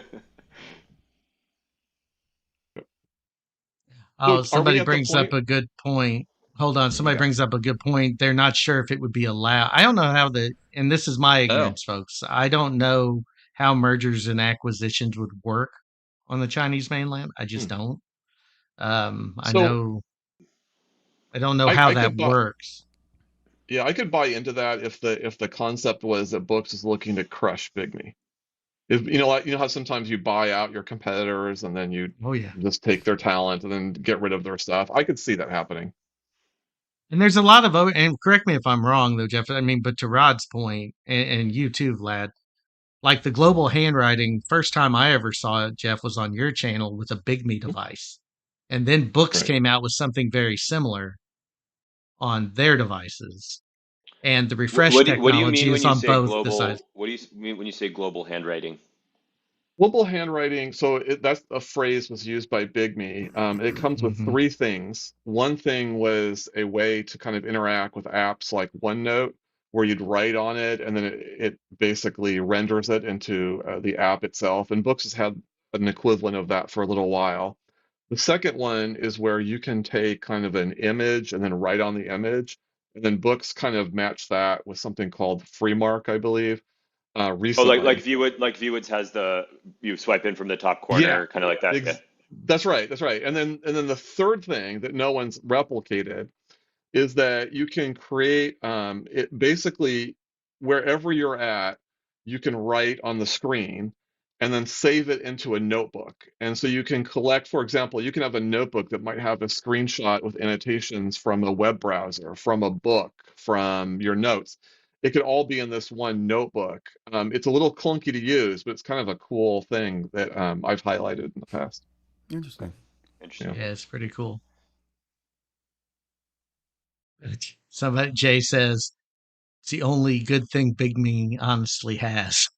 You know what? I think I might agree with that, actually. I think I'm with you on that one. Didn't used to be that way. They really kind of, yeah, they've been a bit of a disappointment for me this year. So what are you saying? You were starting to say something, Jeff. Sorry to cut you off. That was top of mind. I don't know So what I you're, was gonna. yeah, I think you were probably going to say, should we get to our device of the year? Yeah, I think that's right. Yeah. Thank you. Yeah, I think that's. Does that sound good? Oh yeah. It's good to me. Last time to vote. So, I'm going to throw it in the chat one more time as we start yeah, talking. should we go through ours and then after, like, Yeah. reveal what the audience's choice was? Yeah, sounds good. Also, are you guys cool with doing like your device of the year and then maybe like your runner-up? Oh yeah. Yeah. I was hoping we would do that. Okay. Yes. Cool. So, Rod, why don't you start? Absolutely. So, device of the year for me would be like I want to say the Manta, right? But I can't say that because I don't have any experience with the A5X to pull on to say, oh, it's going to be like that or similar. I only have the Nomad, so I can't really say that the Manta. So that's just off the table for me. And so that leaves a Boox product because to me, my best device wouldn't be a small device. It would be a 10-inch device. So device of the year, go 10.3. And runner up. And my runner up would be, and only because I haven't used it that often or used it that much. I just started using it. I'm just getting like acclimated to it, and I love it, by the way. I'll probably have a whole different opinion in another week. Would be the Manta. That would be my runner up. All right, who's next? Why you go, Jeff? All right, I'm gonna go. My device of the year is the ViWoods AI paper. Ooh. ViWoods came absolutely out of nowhere. The integration of AI, which I think we haven't discussed it, but I bet we would agree is probably kind of a niche bit of it. Still very interesting and innovative what they've done there. Even if you throw out the AI elements, it's a solid note-taking device. I just think ViWoods is one of the most interesting developments this year, and I'm actually more interested in ViWoods going forward because I can't predict what they're going to do. Like I feel like what Boox is going to do, right? You feel like what Remarkable and all the other players are going to do, and they made really better products. By the way, I'm do not we saying though? it's Because like, do we? Because I think Remarkable kind of took people by surprise with Gallery. I I'm made sure that I'll be prediction. surprised. Yeah, but I feel like with Remarkable, I don't know. I feel like the other companies are a little more predictable. Now, that's not to say they won't surprise. I think you mentioned earlier the Go 10.3 was a surprise. I wouldn't have predicted that. But I still think ViWoods as a company could go all sorts of different directions. They're not as rooted as other companies. I think there's more variability there. So that would be my first pick. I go with Boox Go 10.3 as my second follow-up. You want to go next, Vlad, or you? Sure. So I am gonna choose the Manta as the best device of the year. I think I've just since like Jeff, I do like the ViWoods a lot, and the panel was like really special when I first saw it. I was like, this is just a great panel. And I do, I still am going to dig into the AI more when I work on my full review of this, because I do think that can be like pretty useful. But yeah, I mean, the Manta, it's just like, I love sketching on the Nomad, and I just always wanted something a little bit bigger that has that exact experience. So for that reason, the Manta, and I just love the writing feel on it, and I have the framework laptop. Like I'm really into like sustainability and modularity and all that. So that's my choice. And then runner up, I would say, is actually the Paper Pro. It's it kind of surprised me in the sense that like I was excited to check it out, but I wasn't like sure if I was gonna love it. But I actually ended up liking it more than I thought I would. The only downside I think really is the stylus for me. Um, just like that wobble we were talking about earlier. But like I was pleasantly surprised with like how fun it is to like sketch on and stuff. And I think Jeff, we've talked about this. The unique size is just that Yeah. like really nice sweet spot, and Yes. just yeah, pretty cool device. And I hope we see more devices of this size. Just real quick, that size is almost an understatement for that device because you don't think about it, right, until you get it and you hold it in your hand. You're like, oh, okay, yeah, I get it. So yeah, I like that as well. Well, I just want to make one clarifying point. So my device of the year is not necessarily what I think is the best device. Just so you know, I'm Okay, different criteria for me. gotcha. Ooh, now we gotta have another discussion. Okay, right. All right, drum roll, Ed. Word. Okay. So, um, I would have, believe it or not, I would have said if the Supernote did not release, I would have said the 10.3. I think I agree with Rod that it was and it is my honorable mention. It's my second. I think it's the closest thing that could compete with that segment. For me, it is the Manta, and the reason being that I love my A5X. I love the original. All this does so far, and I don't know until I have it a few more weeks, but so far, even that little bit, that 0.3-inch difference in the screen size or 0.35-inch difference in the screen size makes viewing PDFs a little bit better. And I do a lot of work on that size of document. The Remarkable Paper Pro, had it been black and white, might have taken the cake there because the size is super cool. I love the size of that device, and Hmm. I think that it's a sweet spot. And I don't know, Jeff, you made that point, maybe. I know Voya did about, you know, it doesn't feel as constrained as a 10.3-inch device, but it's not quite as unwieldy and big as the 13.3. It's a So I really think good sweet it's, spot. yeah. But for me, it's the Manta. It does all the things I wanted to do. I was already into the software. I think if you have that device and you're used to that experience, the Nomad was just too small of a device for me to get into, other than for note taking. Loved it for that. And when this thing released, and I was like, yeah, I'm going to try it out. And final verdict whether or not I would suggest you upgrade because it's the same software on the old device. But just hardware wise, the aesthetic, the modularity, everything you all have said, Vlad, you are spot on. I like things that I plan on keeping for a long time. Yep. And this is something I can see myself using. I think 10 years may be a little of a stretch, but maybe not. I mean, I'm 3.5 in on the A5X with, knock on wood, no issues, not even with battery life. So, um, so yeah, that's my take. I mean, I don't think there's a surprise there that it was at the top of the list. I think the bigger surprise is that best of 2024, if it hadn't hit the market, for me was a Boox device over a Yeah, remarkable that runner up was device, definitely a over surprise. anything else, because I think that you can get past having too many options. You can't get past having none. And to me, Remarkable is just too locked down. Plus, it has color, which I don't need and adds friction to the experience for me. For That's a good somebody way to else, put it may that. be the perfect Yeah, thing. it would be a sacrifice in your like core experience, basically Yeah, Hmm. having color. Yeah. 100%. Well, I will say this So, though. One thing that I noticed about the Manta going from the Nomad to the Manta, the thing in my head was that, oh, I could use more screen space a lot, but it's not just screen space. You know what I mean? It's the bigger screen does allow you space, but the bigger screen also gets you more tools in that toolbar on the side that you don't have to go into a menu to find. yep. It gets you more room in the margins that you can write. If you have, a template with a margin, you have more room in that margin because the template doesn't, or the toolbar doesn't cover as much of the page, now with a bigger device.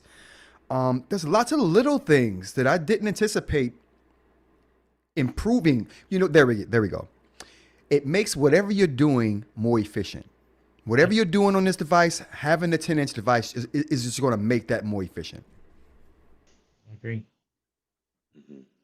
So Ed, what's the poll right now at? So we were at 20. It looks like we got a total of 20 votes. I'm going to refresh it one more time. I gave you all your last chance. So, I put it down in there. Get the votes in while it's hot.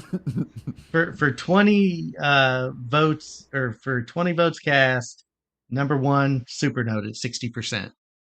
Just above all the others combined. Number two at 20% was the 10.3. So 10.3 was right there with that.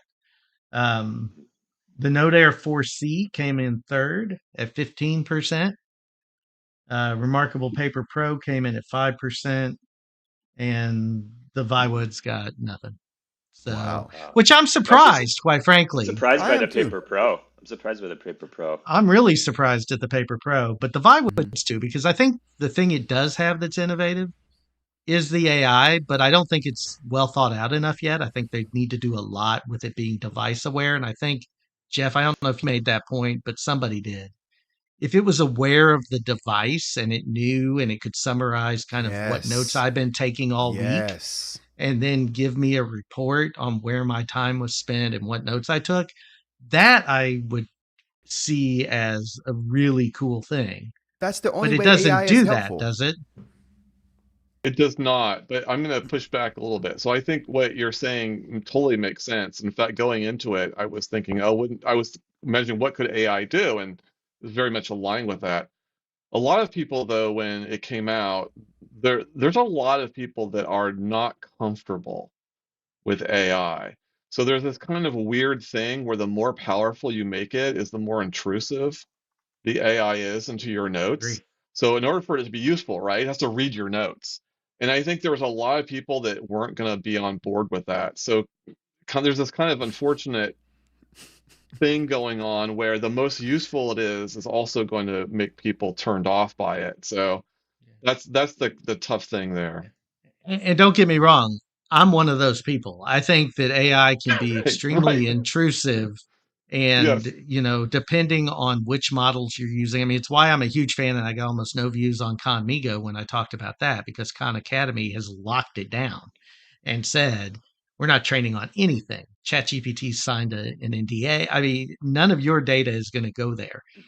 So I'm one of those people. But I think if they were going to implement it, they're looking at a subset of people who are probably more on that camp of, I want it to be able to read my device. So that was my criticism. I mean, I'm 100% with you. I'm more on the side of, I want to know exactly what you're doing and why before I give you any access to the data that I have. And that's, but I think that's kind of a weird implementation, because Boox already does the other thing. You can download ChatGPT and do a lot but of I think that. the integration on the ViWoods is way. It's we talk about flow all the time with Supernote, and ViWoods has created flow with the AI. Okay, and I haven't used it, so that's where my limitation in having used the device. I just don't have it. But going back, so just so you guys know, my device, the best device released this year, I have not reviewed it yet, but I would agree with everyone. It's the Manta. I know what it's going to be, right? I've been using that software. It's almost. I'm approaching 3 years with the Supernote. It's the only device I use every day at work, the A5X. The Manta is just going to replace it. The only reason why I'm not picking it as the device of the year is I think the ViWoods, to me, is a more interesting device and it moves the market. The Manta is a refinement, but when you're the best, you're the best. You don't need to do anything more than that. So that's why I've ranked things the way that I have. Yeah. We're not laughing at you, Jeff. Sorry, I don't know if you see dude.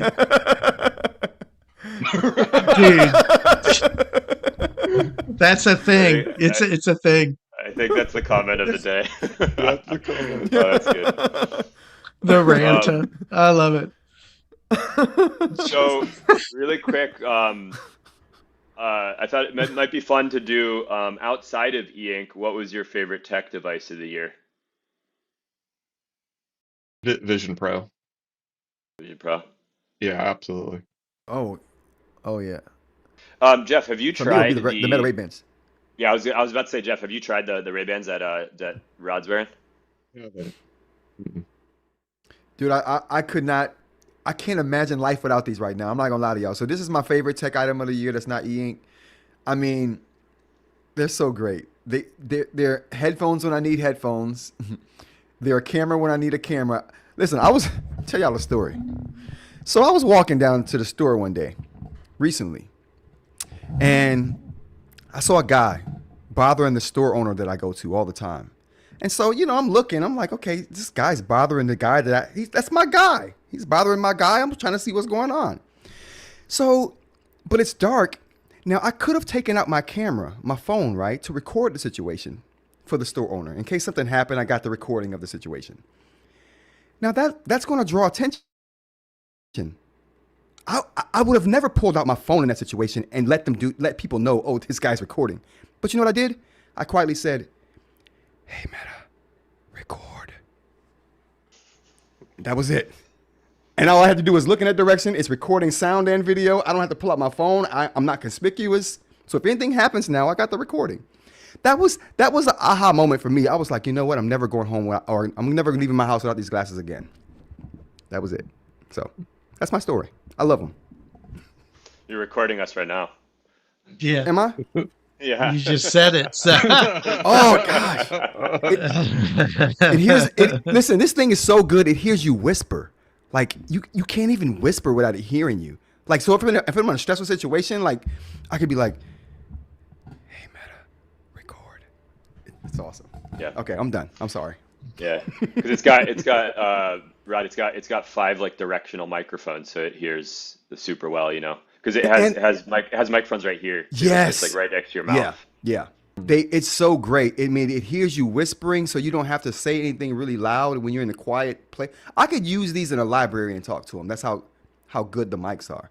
It's just And the speakers are pretty incredible too. Oh my God! For open ear headphones, Actually, Rod, I've never heard a better pair. I'm working on a video. I think there's some new sound tech that's going to come to them soon. Ooh, nice. Anything that makes these better, man, I'm on top of it. But yeah, this would be my pick. Sorry for going on so long. So Jeff, what's your I watched a little bit of your video, but I watched the whole thing. What's your like main use case of the Vision Pro, would you say? I'm watching soccer matches. Oh, cool. Yeah. I saw there was like I don't know if it actually came out, but there was someone that made an F1 demo where you could like see the whole track and like have like live, Yeah, I've heard of that. play of like the drivers and like their positions and like see them in like real space. It was really cool. Yeah. So like, it's, are you like in the stands? No, I'm literally I'm just using YouTube TV on a screen. Oh, okay. But Okay. it allows me to do a few things. Number one, I can blow the screen up as big as I want to. So that's nice. You can see it on a nice big screen. The other thing is if I want to just kind of isolate, I can go into an environment. And so like I could be in Yosemite, right? In snow, Nice. right? And I'm just looking at this soccer match. I can multitask with it. I can maybe have do some work over here, and then the game, the sound, the spatial nature. And I didn't talk about this in the video actually. Of the sound is so incredible. Like it's just so natural. Like if Yeah. a window's over here, you hear it over there. Right. So it's just a fun experience. And for whatever reason, I'd rather watch a match with that headset on than in front of my TV or my computer. How do you feel with it on your face? Like, I know people were saying that it's like fatiguing for if you wear it for a very long time. What's Yeah. your take on Do you use that kind of do you use fatigue? that strap for the fatigue? Like, No, I don't. I use the regular strap, and I've used it for at most like 2.5 to 3 hours, and I'm fine with so it. you're watching like a full mat. You're watching like a full Well, a match. soccer match only goes 2 hours, so it's Yeah. usually I'm going longer than that if I'm watching a movie. Okay. Okay. Yeah, and I don't have a problem now. Maybe if I went longer, I might. Um, but no, I guess I'm one of the lucky folks because It doesn't it feels bother you. fine to me. Okay. Yeah. Cool. I still got to try one. I think they do 30-minute demos at Apple stores if you go there. Yeah. I gotta go give it I a gotta shot. schedule a meet, but you gotta Mhm. schedule it and stuff. It's like you can't just Yeah, walk in all willy nilly. That's because it's yeah, Apple, man. Yeah, yeah, yeah. I mean, don't get me wrong, I love Apple, but yeah. I have no excuse. I live 2 blocks from an Apple store, so. so what's yours, Vlad? So what about Ed? Oh, sorry, I was about to ask you. Oh, well, mine's not hardware because, quite frankly, I don't buy much hardware. I've thought about buying something. The Ray-Bans had me curious if they could do, because I have a weird eye thing to where I have to wear contacts and then wear something to read. So if they Okay, could do bifocal reading lenses, I'd buy one tomorrow to test it out and play around with it. But I can't see up close with my contacts in. So it's like this gotcha. weird condition. I mean, they Um, might be able to because it's a standard Wayfarer, you know. I'm sure there are people Yeah, that have done they do bifocals on Wayfarers. prescription. They do Yeah, prescription, but it's the see-through bifocal, right. which is a weird thing. Okay, gotcha. So I've been looking into it, but mine's actually going to be software, and it's going to sound weird because I just went on that little mini rant um, about AI, but Conmigo, believe it or not, number one, I love Khan Academy. They're a nonprofit, and I just love their mission. But their software for teachers that's built on ChatGPT is amazing, just amazing.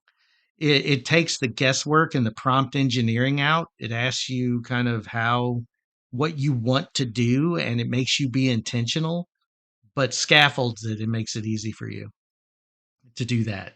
So if you're a teaching professional and you already know what words mean and what things mean, it looks like we might have lost Vlad.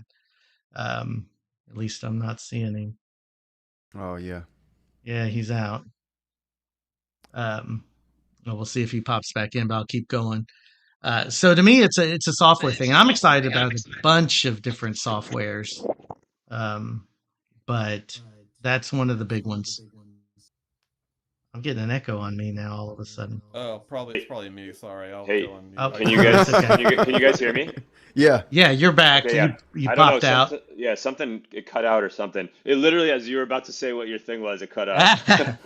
So mine's actually software. I don't buy a lot of hardware. I just don't. I actually went backwards from my Samsung watch to this analog fossil watch that also does pedometer and sleep tracking. Well, I It used has to a have a 6 month fossil like battery. that. It's pretty good, yeah.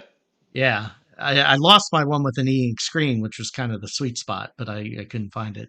But it was Khan Academy's Conmigo software, which is their AI. And I'm excited about it not only for teachers, but they also have a product. It's not even a product. It's, like I said, it's nonprofit. So if you're an individual, it's $44 a year. If you want to do it, if you're a teacher, it's free. And if you're a family, it's $44 a year. So I mean, it's Mm, super cheap, but it's private. They're really good about controlling privacy and all of that. But the teaching tools for kids and students coming out next year is going to be phenomenal because it won't give them answers, but it will help them answer questions and help them write their papers. So they'll ask it a question and then it won't give them the answer. It'll just it'll just do the thing. I guess if I had to pick a tech thing, sorry, Vlad, this my headset. That's all you. how you like I them? asked Vlad. I asked Vlad for a recommendation on the headsets because I was wearing their earbuds and they always fell out. So this is Yeah, the Sony. the mic quality is actually pretty good. Oh well, no, I'm using Or you are my using an my external mic. Okay, Yeti. gotcha. Yeah, I've got my Nice, Yeti up here. nice. Yeah, I think I'm gonna buy a pair of those headphones because my Surface headphones broke on me. So I'm in the market right now myself, so I might have to pick those up. By the way, I'm gonna have to look and make sure Rod isn't recording me anytime I see Oh, yeah. Oh, you'll see the light. You'll see the light. him. I know, it's just messing with you. So Vlad, what's yours? What's your thing? Uh, oh, you know what? I think it's the Framework 16. The, modular laptop. It's just so cool. Like, uh, and it's kind of like the Supernote platform where like not a lot has come out in terms of like modularity and stuff. It just is what it is right now. But I'm just like really excited for what is going to come out, kind of like the Supernote, where like I think they'll probably release a Type Folio at some point, like more accessories. And I'm just really excited to see what they launch for the Framework 16. Like there's already people that are working on like projects and stuff for it. And it's just, yeah, it's cool. It's something that companies have tried to do for as long as I can remember, like since the mid 2000s, to multiple companies trying, like even Google tried at one point and stuff, and they just like were unsuccessful. And this like small startup was able to do it, you know. It's pretty cool. Absolutely. Well, I love projects like that, so I'm glad they were able to get that off the ground and ship products for sure. Yeah, Yeah, and me it too. just like Supernote, it's about sustainability. It's about reducing the impact, right? Yep. And so it's pretty cool. Hmm. Yeah, that's pretty cool. All right. Well, dude, we've been going for almost 3 hours. And we have, and I just want to be clear that we have sustained a pretty good audience. We're still at 34 concurrent right now, That's what's but up. And we I'm appreciate all of also, you that's joined the chat too. If you stayed we with us do, this whole and time. and I am sorry that I haven't been able to keep more track, but it's just scrolling. And there's been some really good chat. The nice thing about this is the chat will be on replay. So if you go back and you watch this later, I always enable the chat replay. So you all will be able to catch that on the back end.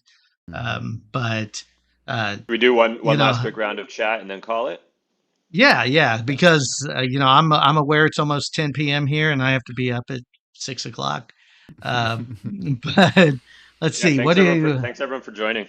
Drop any more Yeah, comments right absolutely. now if you want us to read them. So here's one. I'm just curious because the lag, and I don't know if you all have done any extensive typing on the Supernote device. You I've know, done a bit. I saw Brendan do that, and I've been meaning to do it. I'm gonna go grab my keyboard and I'll try right now. What kind of? Someone said that in my comments, and I'm like, "What lag are you talking about, bro? I've never gotten lag on the Supernote." Yeah, this is saying While almost zero typing? Have lag. you tried typing? Yeah, that's what I'm thinking. So, Is while typing. Rod, specifically, it was while typing. Like Okay. he was having more, and he did it back to back with his Nomad, and he was directly plugged in via USB-C to his like crazy split keyboard thing, Mm-hmm. and he had lag on the Manta, but did not have lag on the Nomad. Interesting. So I don't know. You Yeah. could chalk it up maybe to like an early software thing, but I think it's the same software, right? So I'm not sure. Yeah, It's it's it, supposed it to be. I'm gonna give it's it the a shot. same software, but I can confirm there are a couple of bugs in this current software, like the keyboard shortcuts do not work. Okay. As far as like control copy and control select, or those don't work. So there are some things that just aren't working, and that's on all devices. But I did notice the mana was a little bit slower than my A5X. So I'm wondering, and that was through Bluetooth though. So So you guys are only getting this with keyboard. yeah, this is a Okay. keyboard issue. So I'm Okay. typing directly in a Word document because how I do Phew, my I'll never come across this problem. no, dude, this is a cool thing about Supernote though. Like I'll do the handwriting recognize text, Hmm. export it to a Word document, clean it up a little bit on the Supernote, and then Hmm. finish it off over on my PC. So it keeps me from having to stare at the screen the whole time. Right. It's just it's a weird workflow that I do because I don't like using the Word app except for a little bit of cleanup, or not Hmm. even a Word app, the Word functionality on the Supernote yet. But I like the fact that I can handwrite, like the thing I did over on Patreon this morning. That was all written by hand in the first draft on the Supernote, exported to Word, and then cleaned up. And my blogs are all done that way too. Mm. So it's a nice function to have to be able to Yeah, do I've been that. using agentic AI to do that same exact thing, and it just does it like automatically. As soon as I export a file to like when Boox exports the file to Drive, Drive just sees it, converts it into text, and then searches it for mistakes. Like, I'm this just AI not is getting trusting crazy. AI yet. This AI is getting crazy. I'm a writer at heart. I love it. So for Uh, me, the clean pieces of it, I don't mind doing. yeah, yeah. So what's the verdict there, Vlad? The verdict is I'm having trouble connecting it via Bluetooth. Oh, Of course. Of course, yeah. But yeah, I'll try it out and then I'll Yeah. um, The shared at connection some worked point. really good for me. It was just there was lag. I There noticed it was. when I was You got typing. that. Okay, interesting. Yeah, Um, I'll probably do a hardwired keyboard later and test it out. yeah, but there are some weird bugs. I mean, like right now, you cannot in the Supernote on any of the devices import a PDF as a template. There's a runtime error that's happening. Ratta knows about it, but it was part of the software upgrade, and they're Mm. working on fixing it. But I wanted to show being able to do that with a PDF that is a book, because we see it all the time for planners, and I've done videos on that before. But imagine being able to turn a PDF book Into a template? into a note Oh, a note. and then have all the functionality, links, everything else inside your textbook if it's in PDF format. That would be crazy for me as an instructor if I had a PDF copy of the book to be able to do that and add in blank pages in between and have all Oh the yeah, that functions would be work. nice. It'd be insane. So I wanted to test that, went to do it, and it was timing out. But again, they're aware and they're working on it. But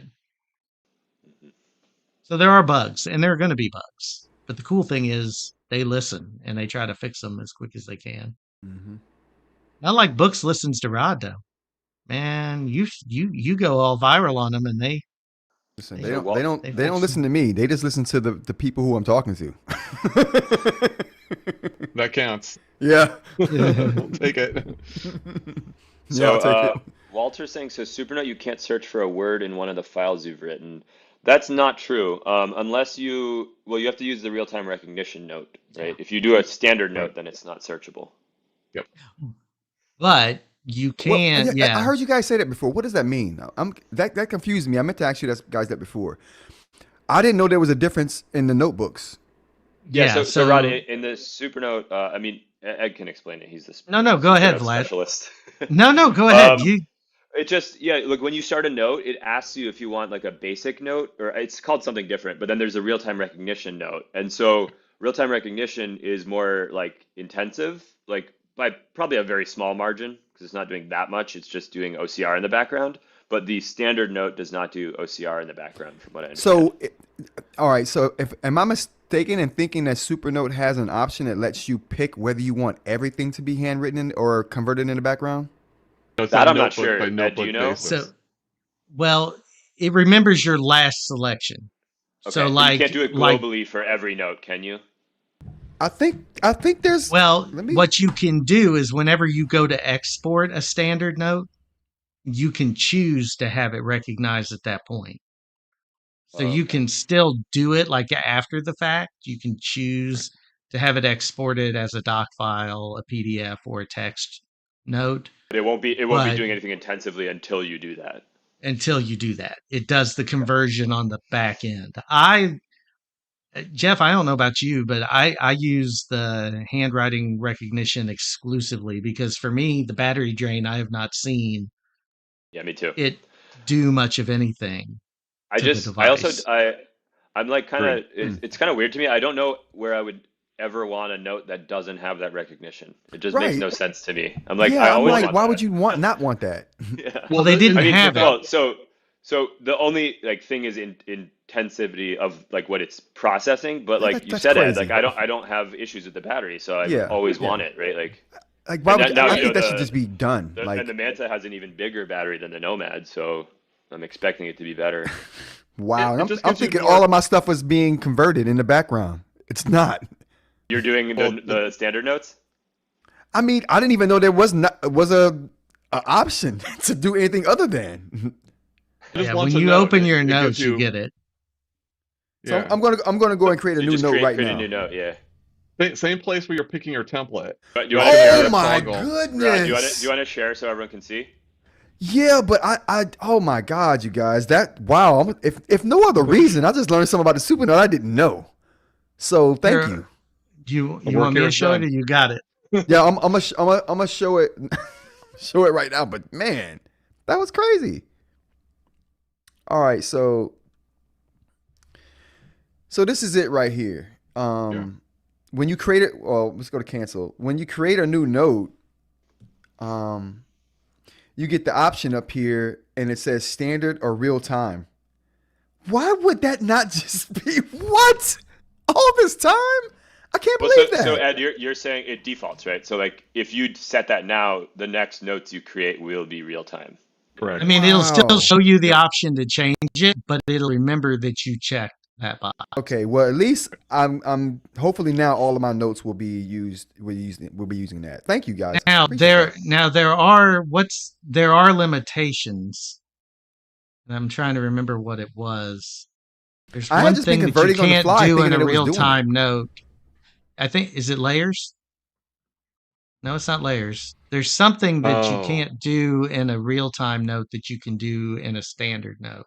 You can do layers. Is it layer? It's something go. else. No, Then I there's think you can do layers because I use Oh, only yeah. real time and I've been able to use layers. So can we go back to Rod's thing because you can see it on the menu? I can't remember what the one thing is either, but Here, let me Yeah, we put can it go up back here. there. So let me get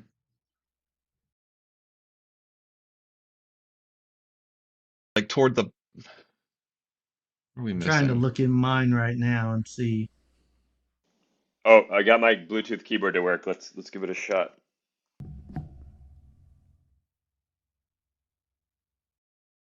Oh man, this is gonna drive me nuts. I remember this. There's something you can't do, Yeah, and I can't remember what it is off the top of my gotta whip head. out my Nomad. It doesn't say that it won't do anything. It just says it will I increase think power. it's layers.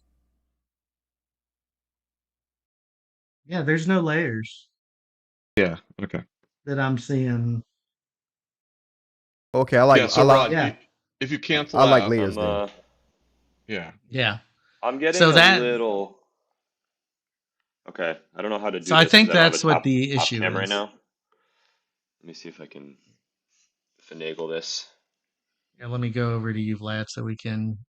So yeah, sorry, I have a weird setup here, but test on the Manta. There's a little Oh, tiny so bit of yeah, delay. there are no layers here. Hmm. There's a little bit of delay, like a tiny bit. Yeah, yep, yeah. It doesn't feel as smooth as the Nomad for me either. Yeah, We'll fix it. Wow, that's yeah. interesting. Okay. But that's what it is the layers is what you lose Yeah. with And I like the the layers, hand. so I'm gonna go back and change that to Yeah. not real time. And That see, makes I'm a sense note because taker. That's because it would have to recognize multiple layers, Right. right, right, Jeff? exactly. And No, you're spot that's on. the issue. Yep. Yeah, So that would take up way that's more the thing you battery. lose. Okay. Gotcha. Well, I'm definitely about to go change that back now. Rod was incredulous at one point, and now he's incredulous in another direction. Yeah, dude. It's no Y'all gave me nobody. information I absolutely did not need. Yeah, but see, we all learned in the process, my friend. Absolutely. Now we all know what happens when you do real time. And we I know that also it's a know that thing. we can't make you happy. That's right. That was my takeaway. Listen, that's an exercise in futility, my friend. Guys, we officially made it past 3 hours. Yeah, I think we probably need to call it. Yeah. All right. And anyway, you all, thanks. I mean, we're still at 30, but we got to go. Thank you all so much for watching us. If you're watching us on the playback, thank you so much. This has been a great time. Thank you to my friends here on the screen in front of me. If you're not subscribed, subscribe to these guys. They're awesome. So And Ted too. yeah, so yeah, if you're visiting from one of their channels, please hit me up, subscribe. I would appreciate Definitely. it. So, all right, Until the next everyone. one, Well, guys. until the next one. And We'll Rod, I'll see ya. see you in a couple weeks. Definitely, I'll see you in a couple of weeks. Oh, I'll send you an email about the hotel. Yeah. I'm gonna plan, like, I want to read I've been getting like mad emails from them. I just want to plan everything, and we should like coordinate or something, especially the e-ink stuff, Perfect. But anyways, All right, thanks so much for everybody. having us, Ed. Have a good night. Take Happy care, everybody. holidays, and Have a have a good good night. year.